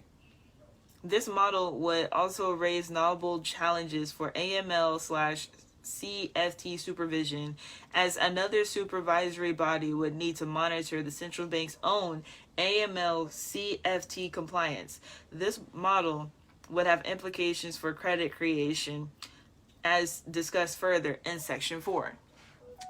Okay?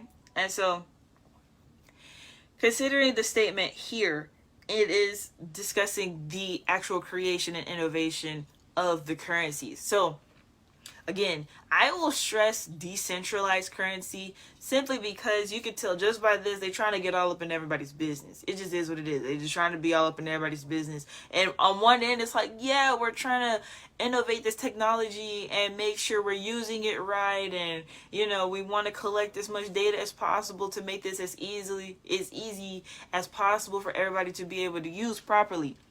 On the other end, y'all already know sometimes this type of stuff is malicious. So we have to study the basis of it, which started off decentralized, which is no government involvement. Okay? We have to know it from that basis. So even when we are innovating it for the centralized purposes, which it just means mainstream, it's mainstream and the data is accessible by the government. That's all that means. So we do the decentralized research and provide centralized data that can be utilized for the general public. You get what I'm saying? So that way, people who do utilize your services, let's say you go into, because you like this space now, let's say you go into private lending or hard money lending, right? And you utilize this information to, of course, build your own base of customers, and you are part of the pioneering act of providing data and information for the Federal Reserve to be able to implement these things properly, right? So you don't want to just give all your customers' information away and it's not even, that's not what they're utilizing it for. They want to use the technology to make their investing either more discreet, or they want to utilize blockchain technology because that's the way that they like to use their money. Whatever reason they want to use blockchain technology and utilize your lending services, that's the reason they're using it. Now, if someone wants to be part of the experiment, you can, of course, let them know. Otherwise, the data that you collect should be provided to the Federal Reserve or whatever entities you're working with, as we'll discuss further. It should be provided in an anonymous way. And still, even when you turn in your report, you slice it, keep that information decentralized for your customers and provide centralized data. So it's like, okay, here's our data. This is what we have discovered. This is how we're utilizing it in our company. We're keeping our customers and our investors' information private and discreet, away from what y'all got going on. However, we like the fact that this is happening. We are innovating with you, and we will, at the very least, provide you this information, and you can become an intermediary within this space as well. The Federal Reserve is actually looking for individuals to help them with this. A more feasible model in the United States for intermediating a retail U.S. CBDC would be a two-tiered system, which is in line with what the majority of jurisdictions globally are considering. Under this model, the Federal Reserve would issue and redeem U.S. CBDC, but the distribution of U.S. CBDC would be handled by intermediaries eligible for an account at the Federal Reserve, and payment services would be managed by intermediaries and other private sector participants, which is like what I was saying. This would be similar to how paper currency is distributed through commercial banks. It also shares similarities to responsibilities surrounding non-cash retail payments today. The intermediaries on board provide customer support and manage payments. In addition, intermediaries would likely implement AML/CFT obligations, while relevant supervisors would monitor compliance with those obligations. So I'm going to repeat that last sentence again. That last little part. While relevant supervisors would monitor compliance with those obligations. So all of this is what they're saying without saying it. Is we need help. I'm just being straight up. What they're saying without saying it is we need help. And so, as we know, most people gain their wealth in general. They increase their net worth by investing in real estate. Whether that's purchasing a lot of properties and having that net worth based on the equity they have, or even going into wholesale real estate and being able to capitalize off of, being able to make large sums of cash within a short amount of time, and then eventually investing it in different ways, or even becoming a partner within certain entities in the real estate investing industry. It's just so many different ways to make money here. So many. So by those of us who know this information and who have these different connections, who have these different network individuals and, as vendors and different connections and whatnot, by being part of this pioneering act and innovation in crypto asset technology, the Federal Reserve is aware of that. They're aware of it. They need help. And so who better than the people who are actually within the space where most people get rich to actually assist in development of this technology. Okay. Joe Carrera says, too many ways. I'll need a VA, LOL. And that is real. It's real. That's how it is. Okay. Both banks and non-financial intermediaries could support a wholesale CBDC. I'm going to stop there for a second. Both banks and non-bank financial intermediaries could support a wholesale CBDC. So what is a non-bank financial intermediary? A hedge fund, a private or hard money lender. You're not exactly a bank, but you operate similar to how a bank works. Private equity firms, stuff like that. I didn't mention private equity specifically on our website. Me personally, I have not dealt too much into the private equity space, so I will not speak on that too much. I do know people who are, hedge fund managers. I do know people who are hard money or private money lenders. So I can speak on the information that I do know about this particular space versus something like private equity, which may work similarly. It could apply the same way. So if it does, you do your own research and see how it may apply. However, I will not speak on that too much. That is just something that, I'm thinking about when I read non-bank financial intermediary. It's an institution that operates in the finance space without being considered to be a bank. In a bank-based system, banks would provide all intermediation services. In a hybrid system, non-banks could also provide custodial or wallet services. So custodial or wallet services is literally monitoring what's going on in crypto asset wallets. And so by being a custodian of a crypto asset wallet, you will be able to, in some ways, have control, but in other ways, just monitor and make sure no weird stuff is going on. Because someone could be in the middle of a transaction and then you see something funny happen with the numbers. You're like, hold on, what's going on? And you're a custodian of that wallet. It's like, or the crypto key, a custodian of the crypto key. And you could either potentially put a stop to it, or you can address whoever is another custodian of the key and be like, what's going on? And be like, oh, okay, well, that's happening. Whereas, you know, in a business, a regular business, you file a couple of paperwork sheets and, oop, it's over. But if you're a custodian, certain things just can't happen on the blockchain without everyone's consent. That is why blockchain technology is so great. It's so precise. It is so precise. You can encrypt the codes for the coin, whether it's a token or a coin specifically, those keys, those crypto keys, you can encrypt it to make it to where it cannot be manipulated unless all thoughts are in unison. So it's really, really cool how that even works. That's why the intermediaries are so important, so that no one just has full control over anything and everyone has to be in full compliance before certain decisions are made. Banks could also provide a settlement layer that interacts directly with the central bank, and non-banks could provide an interface to other financial institutions for the holding or transfer of wholesale CBDC. In all cases, intermediaries would need to ensure availability of wholesale CBDC as well as a high degree of security and resilience. There could be institution holding limits on wholesale CBDC. A range of characteristics of the intermediary could determine holding limits, including the size of the intermediary, other business lines of the intermediary, supervisory concerns, or operational considerations.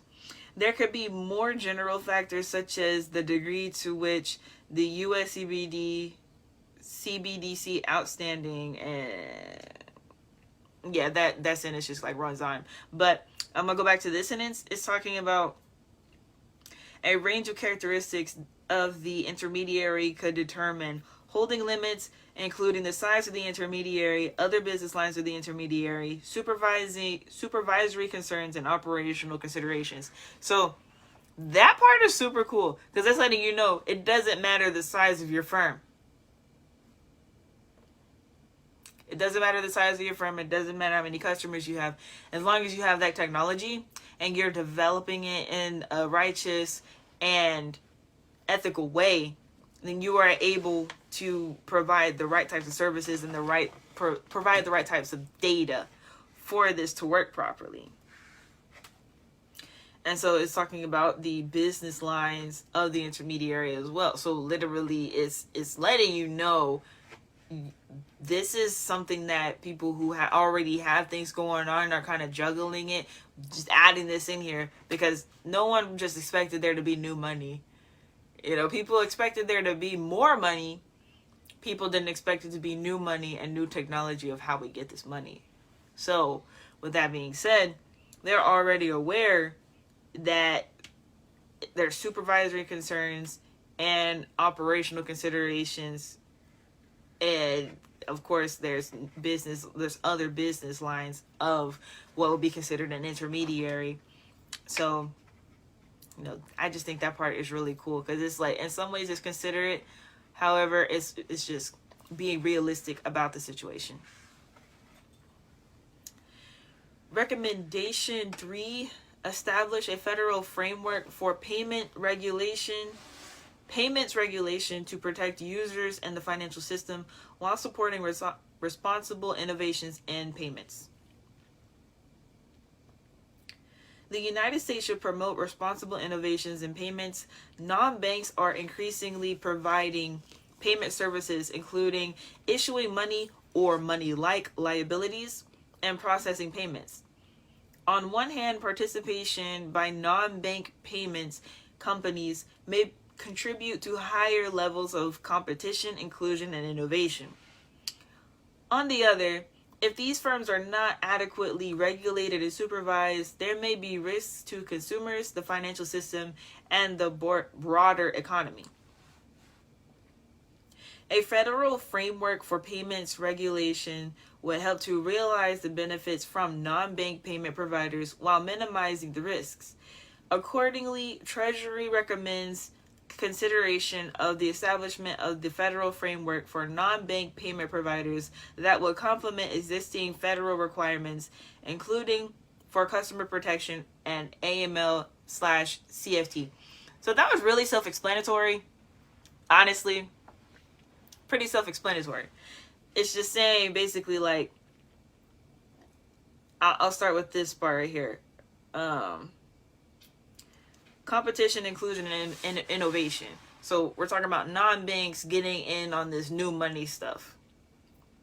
So it's like, okay, everybody, let's run in, let's go get money. However, like they said,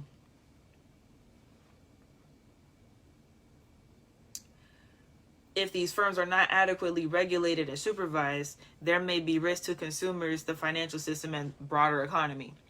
So why bring in wholesalers who use funding for double close? Why bring in title attorneys? Why bring in real estate buyers and developers? Why do that? Because these people are going to help ground the innovation that's happening. There is an actual basis for these crypto assets and this particular blockchain technology. Okay? Everyone working together, it creates a healthy ecosystem versus someone who's just money hungry and trying to find ways to snatch as much money from people as possible. That doesn't work. In order for a system to work properly, there has to be an agreement amongst the general public. So, reiterating, we're talking about hedge funds, we're talking about private hard money lenders, potentially private equity, if that, would be considered to be in the same category. Okay, who do you work with? Who do you serve?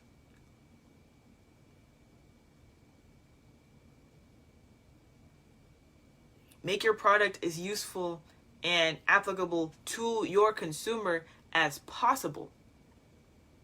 Make it as good as possible for the people who are using it the most. The title attorney may not use the funding. However, they have to do plenty of transactions with it. And of course, they get their fees. So how can you make it as easy as possible on them?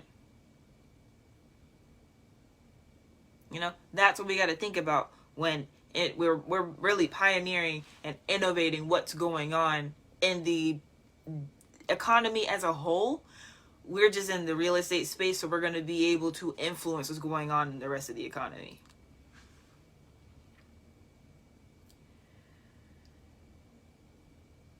A federal framework for payments regulation could support responsible innovation in payments by establishing appropriate federal oversight of non-bank companies that are involved in the issuance, custody, or transfer of money or money-like assets.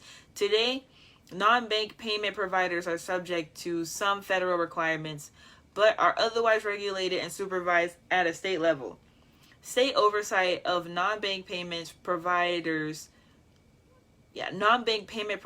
vary significantly and is generally not designed to address run risk, payments risk, or other operational risks in a consistent or comprehensive manner. A federal framework for payments regulation would provide a common floor for minimum financial resource requirements and other standards that may exist currently at the state level and thus build on existing state frameworks. In considering and developing a federal framework, policymakers would consider existing state and federal standards, the nature and risks of payment activities, and developments in payments. Such a framework would also complement existing federal AML/CFT obligations and consumer protection requirements that apply to non-bank payment providers. So again, it's really stressing the fact that non-banks really should get involved with this. And that really just goes to show you, like, they're not pushing. Okay.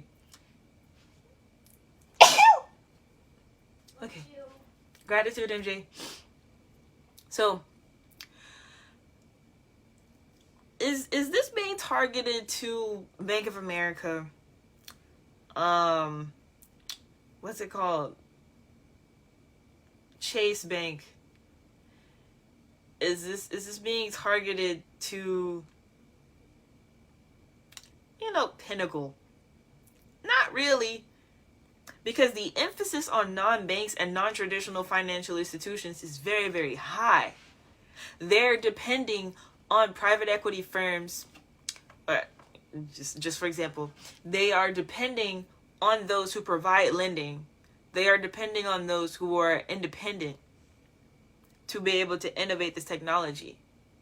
There's only so many, like fintech is its own space, and so they may focus specifically on just crypto, and it doesn't necessarily apply to other parts of our economy. So it's like you got the crypto space and NFTs and all of that stuff where it's just like it's all digital, it's all metaverse type stuff. Whereas here in real estate, we can apply it, it's this actual finance. We can apply it to a third dimensional actual asset, an actual product. Not to say that NFTs aren't a product. It's just more ideal. It's just more like art. It's more of an idea versus being an actual tangible product. Whereas everyone lives in a property. Everyone works at a property. Everyone goes to a property for some sort of service. So by us being able to tie it into regular everyday life, is really needed in order for this innovation to work within the system. Because otherwise it's just this floating magic money idea that isn't a real thing. Whereas you as a private money lender or a hard money lender, you're actually getting this digital money and providing it for somebody else to purchase a property. Or the way that you lend the money is done on the blockchain. So all the fees and processing involved is done on the blockchain in this floaty money space, but at the end of the day, the money is put towards an actual property, is put towards something that's tangible.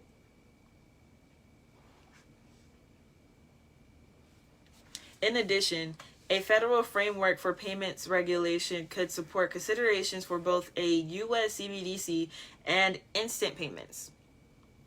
As discussed above, a U.S. CBDC system may rely on intermediaries for a wide range of services, including payment services, custody, and distribution. A federal framework for payments regulation will provide a clear basis for oversight of such firms. In addition, an appropriate federal framework for payments regulation could provide a pathway for allowing non-bank providers to participate directly in instant payment systems. See recommendation 2. So I don't have recommendation 2 directly in here. That is in the executive order of section 4. You can read it. And so it's on the website. So I'm going to read this sentence again, because this is what I'm, letting you guys know, like that, without putting the question mark, being like, hey, can you help us? This is what they're saying. As discussed above, a U.S. CBDC system may rely on intermediaries for a wide range of services, including payment services, custody, and distribution. A federal framework for payments regulation would provide a clear basis for oversight of such firms. They need us. And so let's say you're a bird dog watching this and you're like, oh, I'm not a hard money lender, I'm not a private money lender, but I still want to get involved. Okay, that is where the idea of becoming a crypto asset manager comes into play. Okay, because that is not you being the investor, that is not you being the person who owns the asset, who is making the transaction, who has the money that is being lended and used for funding. You just know what's up. You know about the new system. You know how blockchain technology works. You have been studying. You know different individuals who are already in different projects like these. You may own some crypto yourself. Because, that's the whole misconception. It's like you have to be a super rich person to be into crypto. It's like, that's not true. In order to be in crypto, you just have to know how the technology works so that you can use it on whatever level. Because, of course, everybody wants to own a Bitcoin. Right now, it's worth like It's fluctuating like $17,000, and at one point it was like 60 something thousand dollars. Of course, everybody wants to own a big expensive Bitcoin. That's not realistic. That's not realistic.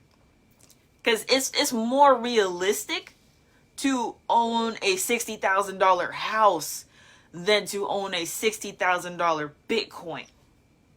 Just think about that for a moment. It's more realistic to own a $60,000 house than to own a $60,000 Bitcoin.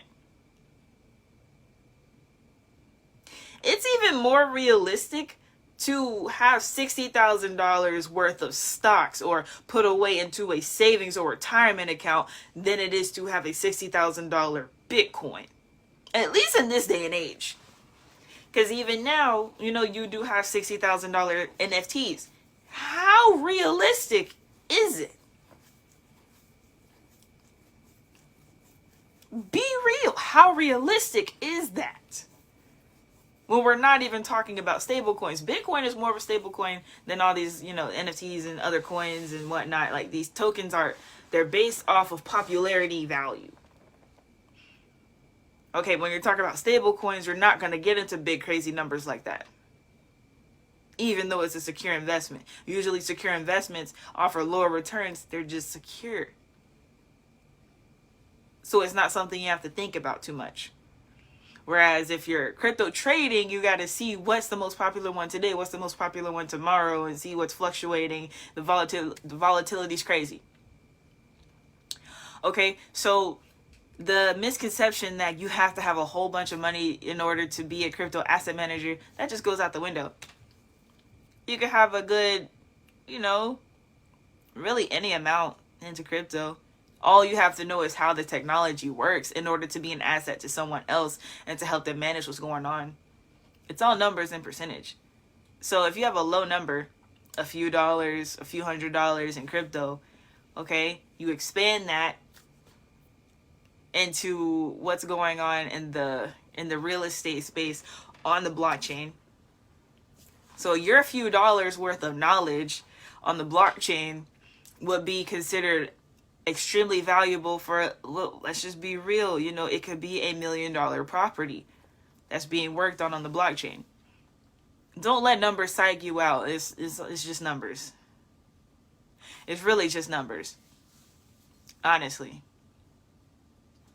And so that is how you could be involved in situations like these. So we could talk about, a little bit like governance tokens. Okay, so that is an area where people who are creating a particular system on the blockchain, they have a council of individuals who they consult in order to be like, okay, what do you guys like about the technology? What ideas for innovation do you have?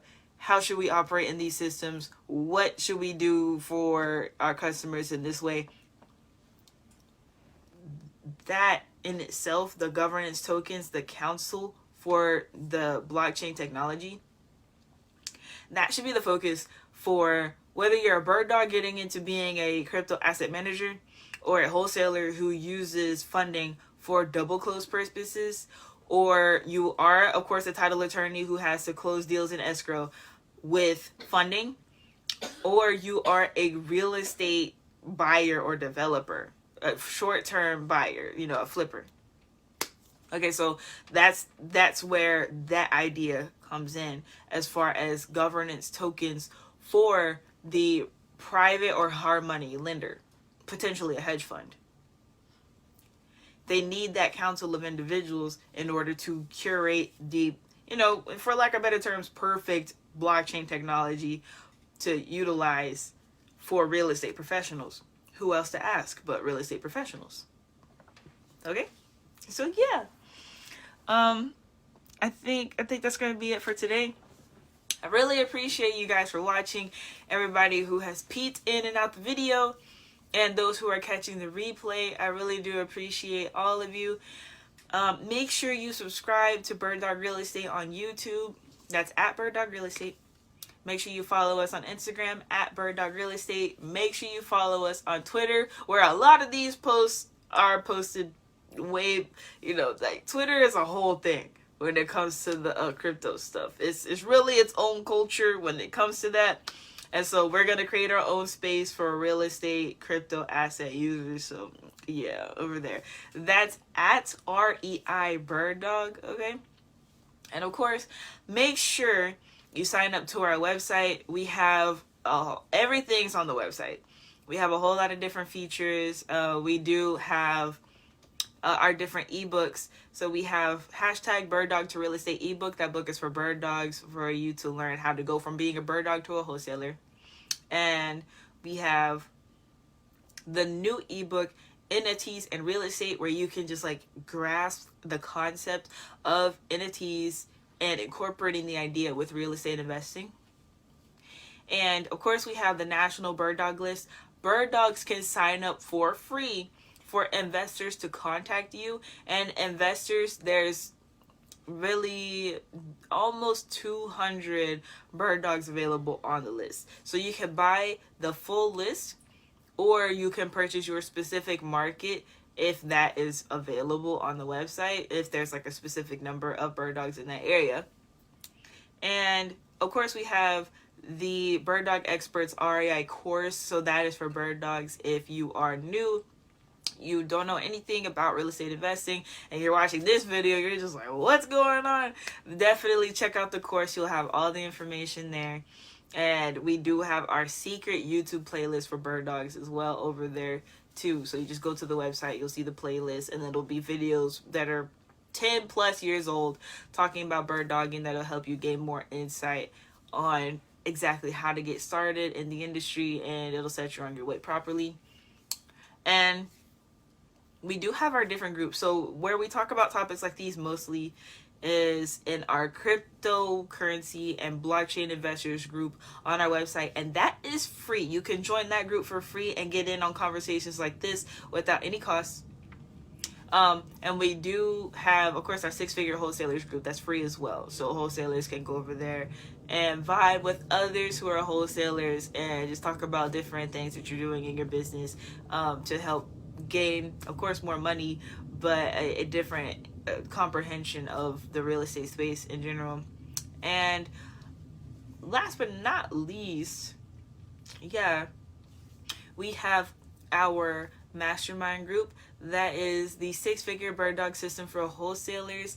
And so that group is centered around wholesalers who would like to make 6 figures with a bird dog team.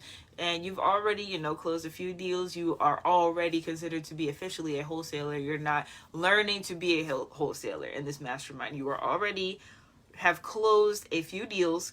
And you're just ready to expand, ready to gain a team. So you have unlimited access to the National Bird Dog List over there, and the course as well. So you can use that to train your team. And you also get access to different posts like these, along with different ones that help to innovate your real estate business. Because even though it is the 6-figure mastermind, we're talking about not just 6-figure years, but also 6-figure months and 6-figure deals. Okay, so it's just a group to help expand your mindset along with your business. All right. Thanks, Bird Dog fam. I will see you in the next one. This has been Ellie, aka QBDG, Queen Bird Dog Guru from BDRE, Bird Dog Real Estate. Bye, guys. Do you see this? Hey there, Bird Dog fam. It's Ellie here, aka QBDG, Queen Bird Dog Guru from BDRE, Bird Dog Real Estate. And so this is Millionaire Monday, the future of investing part 4.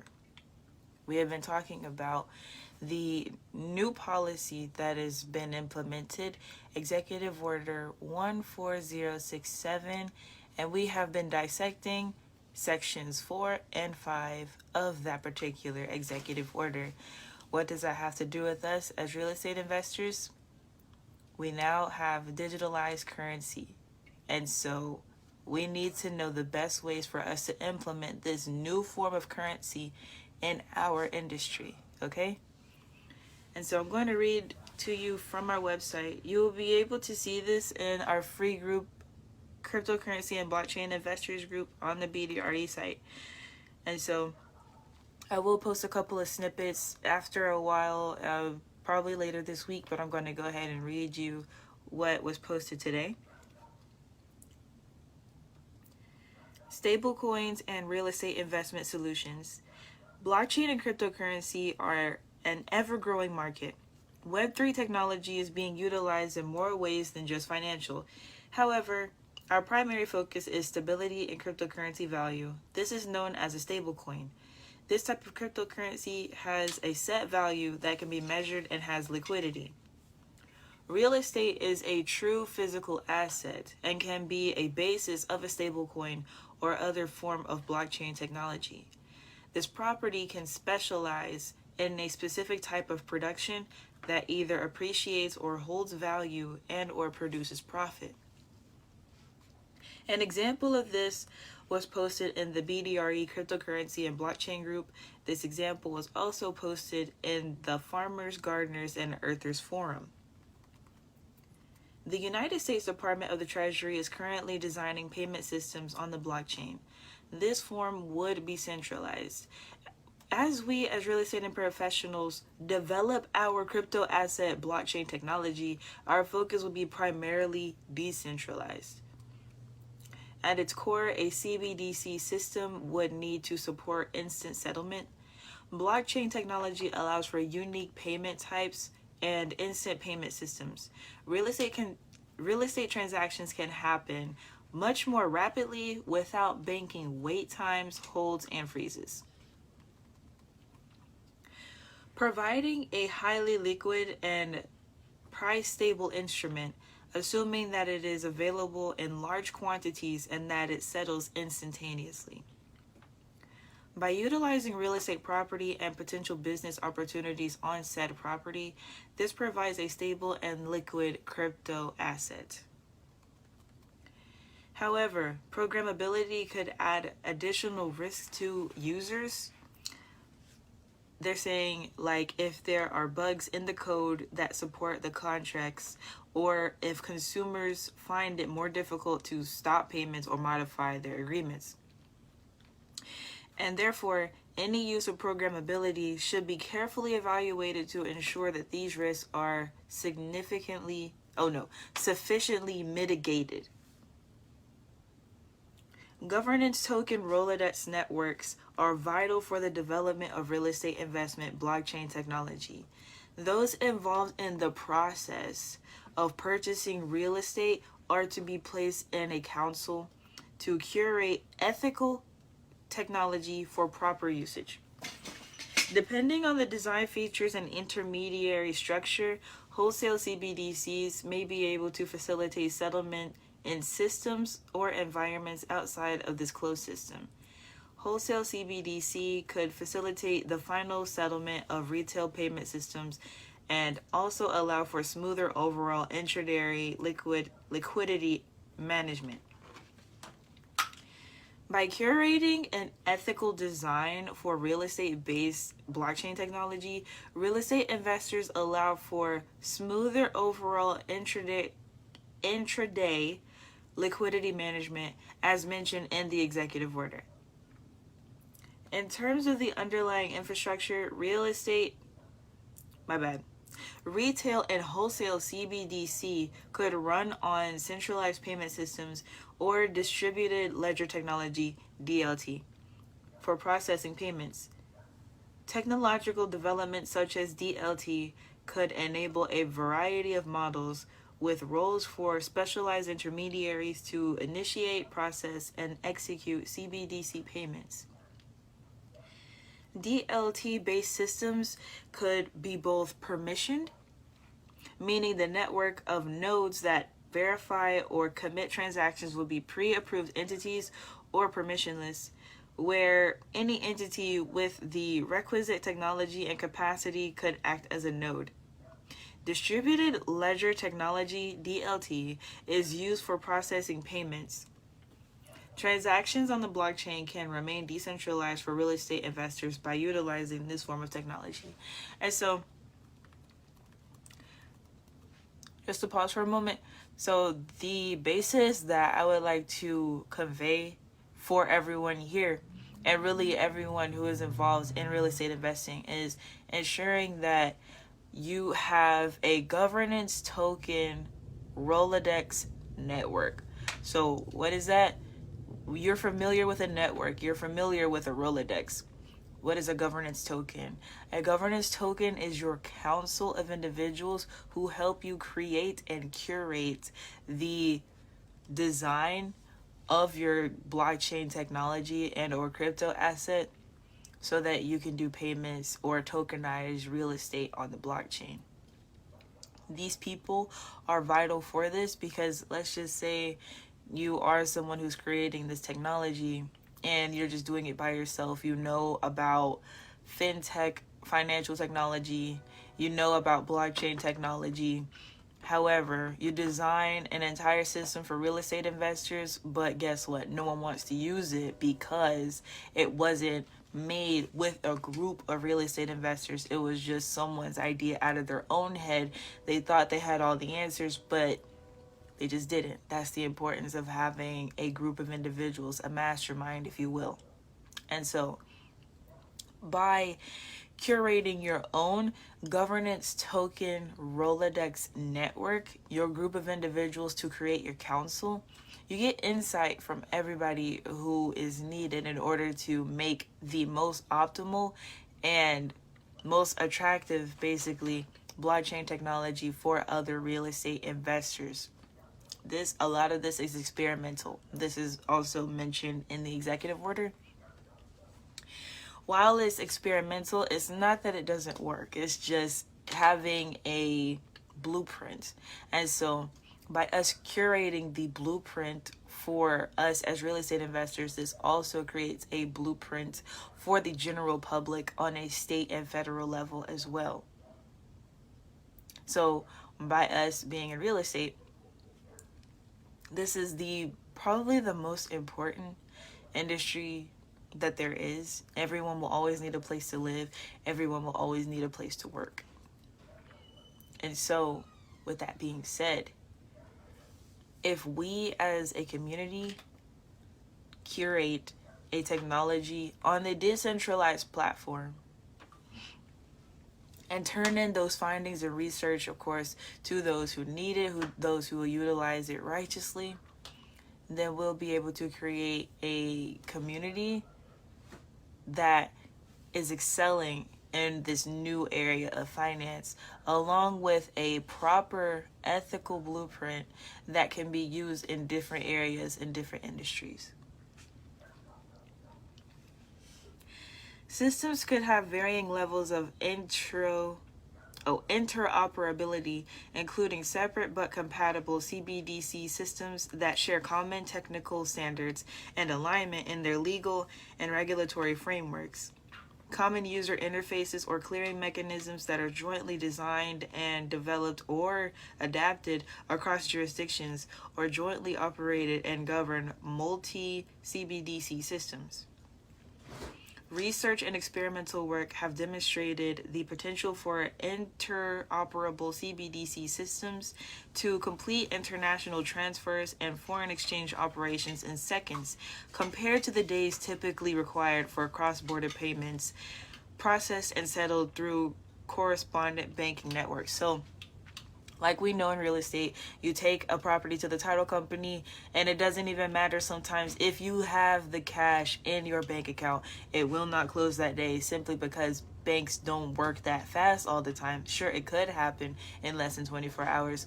However, it's just not that likely. It can take 72 hours and it could take an entire week for certain payments to be processed. Whereas on the blockchain, payments can happen instantaneously without interference of third-party banking or payment systems. The innovation of blockchain technology is new and up to independent developers to create the unique technology for each industry.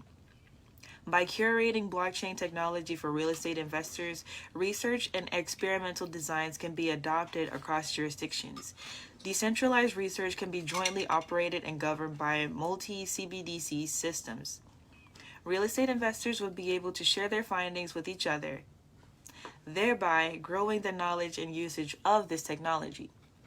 Results can be shared with those in state and federal agencies for the general public. By communicating with each other as a real estate community and developing the technology together as a unit, we can provide the general public with ethical guidelines and guidance for tokenization and usage. Real estate projects are prime for stable coin technology development. Appreciation of value, potential cash flow, and buildability prevent the loss of value for the crypto asset. Information and research of these findings will be incorporated in CBDC development and usage. Achieving any of these models of interoperability would require advanced cooperation between jurisdictions during the development phase to establish common standards and legal frameworks. CBDC ledger design could have significant implications for user privacy, cybersecurity, and illicit finance risks. In a system with a publicly visible ledger, user information could be pseudonymously recorded on the ledger, but with the passage of time and accumulation of transaction data, transactions may be attributed to individual users. Therefore, a publicly visible ledger may result in reduced user privacy. By utilizing decentralized ledger technology, privacy risks are decreased. Real estate professionals curating specific blockchain technology for the industry are able to ensure that real estate transactions and tokenization are recorded properly on the blockchain and private records.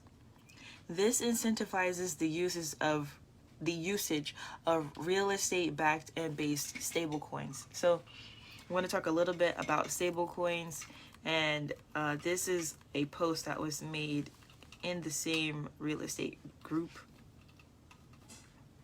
Well, in the same group on the BDRE website. So, stablecoin idea for real estate investors. As we see the cryptocurrency market stabilizing and grow a need to be backed and based by true assets, the opportunity has grown for the stable coin market. The objective is to remain decentralized. Real estate investors have access to all types of properties and physical assets. An idea to base a coin or token off of a set of physical assets that are or can be liquid is in this example. And so in that particular post, a few examples, one long detailed example was given along with other ideas that can be based off of that specific example. Those were given in the group. So, the group is free, so you can join the cryptocurrency and blockchain investors group on the BDRE website, link in the bio and all that good stuff. And so you'll be able to see exactly how we as real estate investors could create stable coins for basically upholding this foundation of this new form of finance and technology. So by us utilizing what's always stable, real estate and business, we can tokenize that particular mindset and idea and be able to allow the general public to use it. So the idea of stable coins, we all know about the FTX crash and it affecting other companies like BlockFi, Genesis, even other companies going out. You have things like Luna, Terra, all sorts of things. Voyager just got acquired by Binance. And so, you have to look at these figures like Kevin O'Leary and Mark Cuban. Okay, so you got two guys from Shark Tank, these big business guys who are professional business buyers and business investors. Okay, so they invested in things that are not based on physical true assets. You have Mark Cuban with Voyager. You have Kevin O'Leary with FTX. Thankfully, Voyager was not part of a direct lawsuit, if you will. FTX was definitely involved in a lawsuit, and sentences have been issued, and people are facing different charges. That's what we all would like to avoid moving forward, which is why the emphasis should be on stable coins rather than the idea of value, having actual, tangible, liquid value. What's more valuable than real estate? And of course, we have our different commodities, we have our different areas of knowledge and information. Yes, for sure. That's all true. Those things can be tokenized and have stable coins created based off of those being valuable. However, we are here in the real estate investing industry and community, so we're just going to focus on this right now, okay? And so, like I said, those ideas were given on our website, so you can definitely check those out and see if that's something you're interested in doing, or if you know someone who is interested in developing this type of technology. Emphasize to them to curate a stable coin, because that was the whole reason that things blew up the way that they did. When you have a stable coin, especially in the way of designing it based off of real estate or cash flow or different things like that, appreciating assets, right? Not only is it a stable value, but the asset itself grows in value. Therefore, even though the stable coin stays the same price, it grows in value. You get what I mean? So it's like, you know how you have gold, silver, and real estate. They are the same item. You still have an ounce of gold. You still have an ounce of silver. You still have a 3-bedroom, 2-bath house. It's the exact same item. However, according to the US dollar or whatever fiat currency is most popular at the time, that number goes up. And so you want to base that particular stable coin, it has to actually be based off of something stable rather than the idea of having a currency. So that's what a lot of people call trash tokens, where it's just like fun and hype. People make quick money and then they get out, and then the rest are just sail and ship at the end. That's what we would like to avoid. We want to build an actual solid foundation in the innovation of this particular type of technology. It is finance. This is very serious stuff here. So people had a lot of fun before.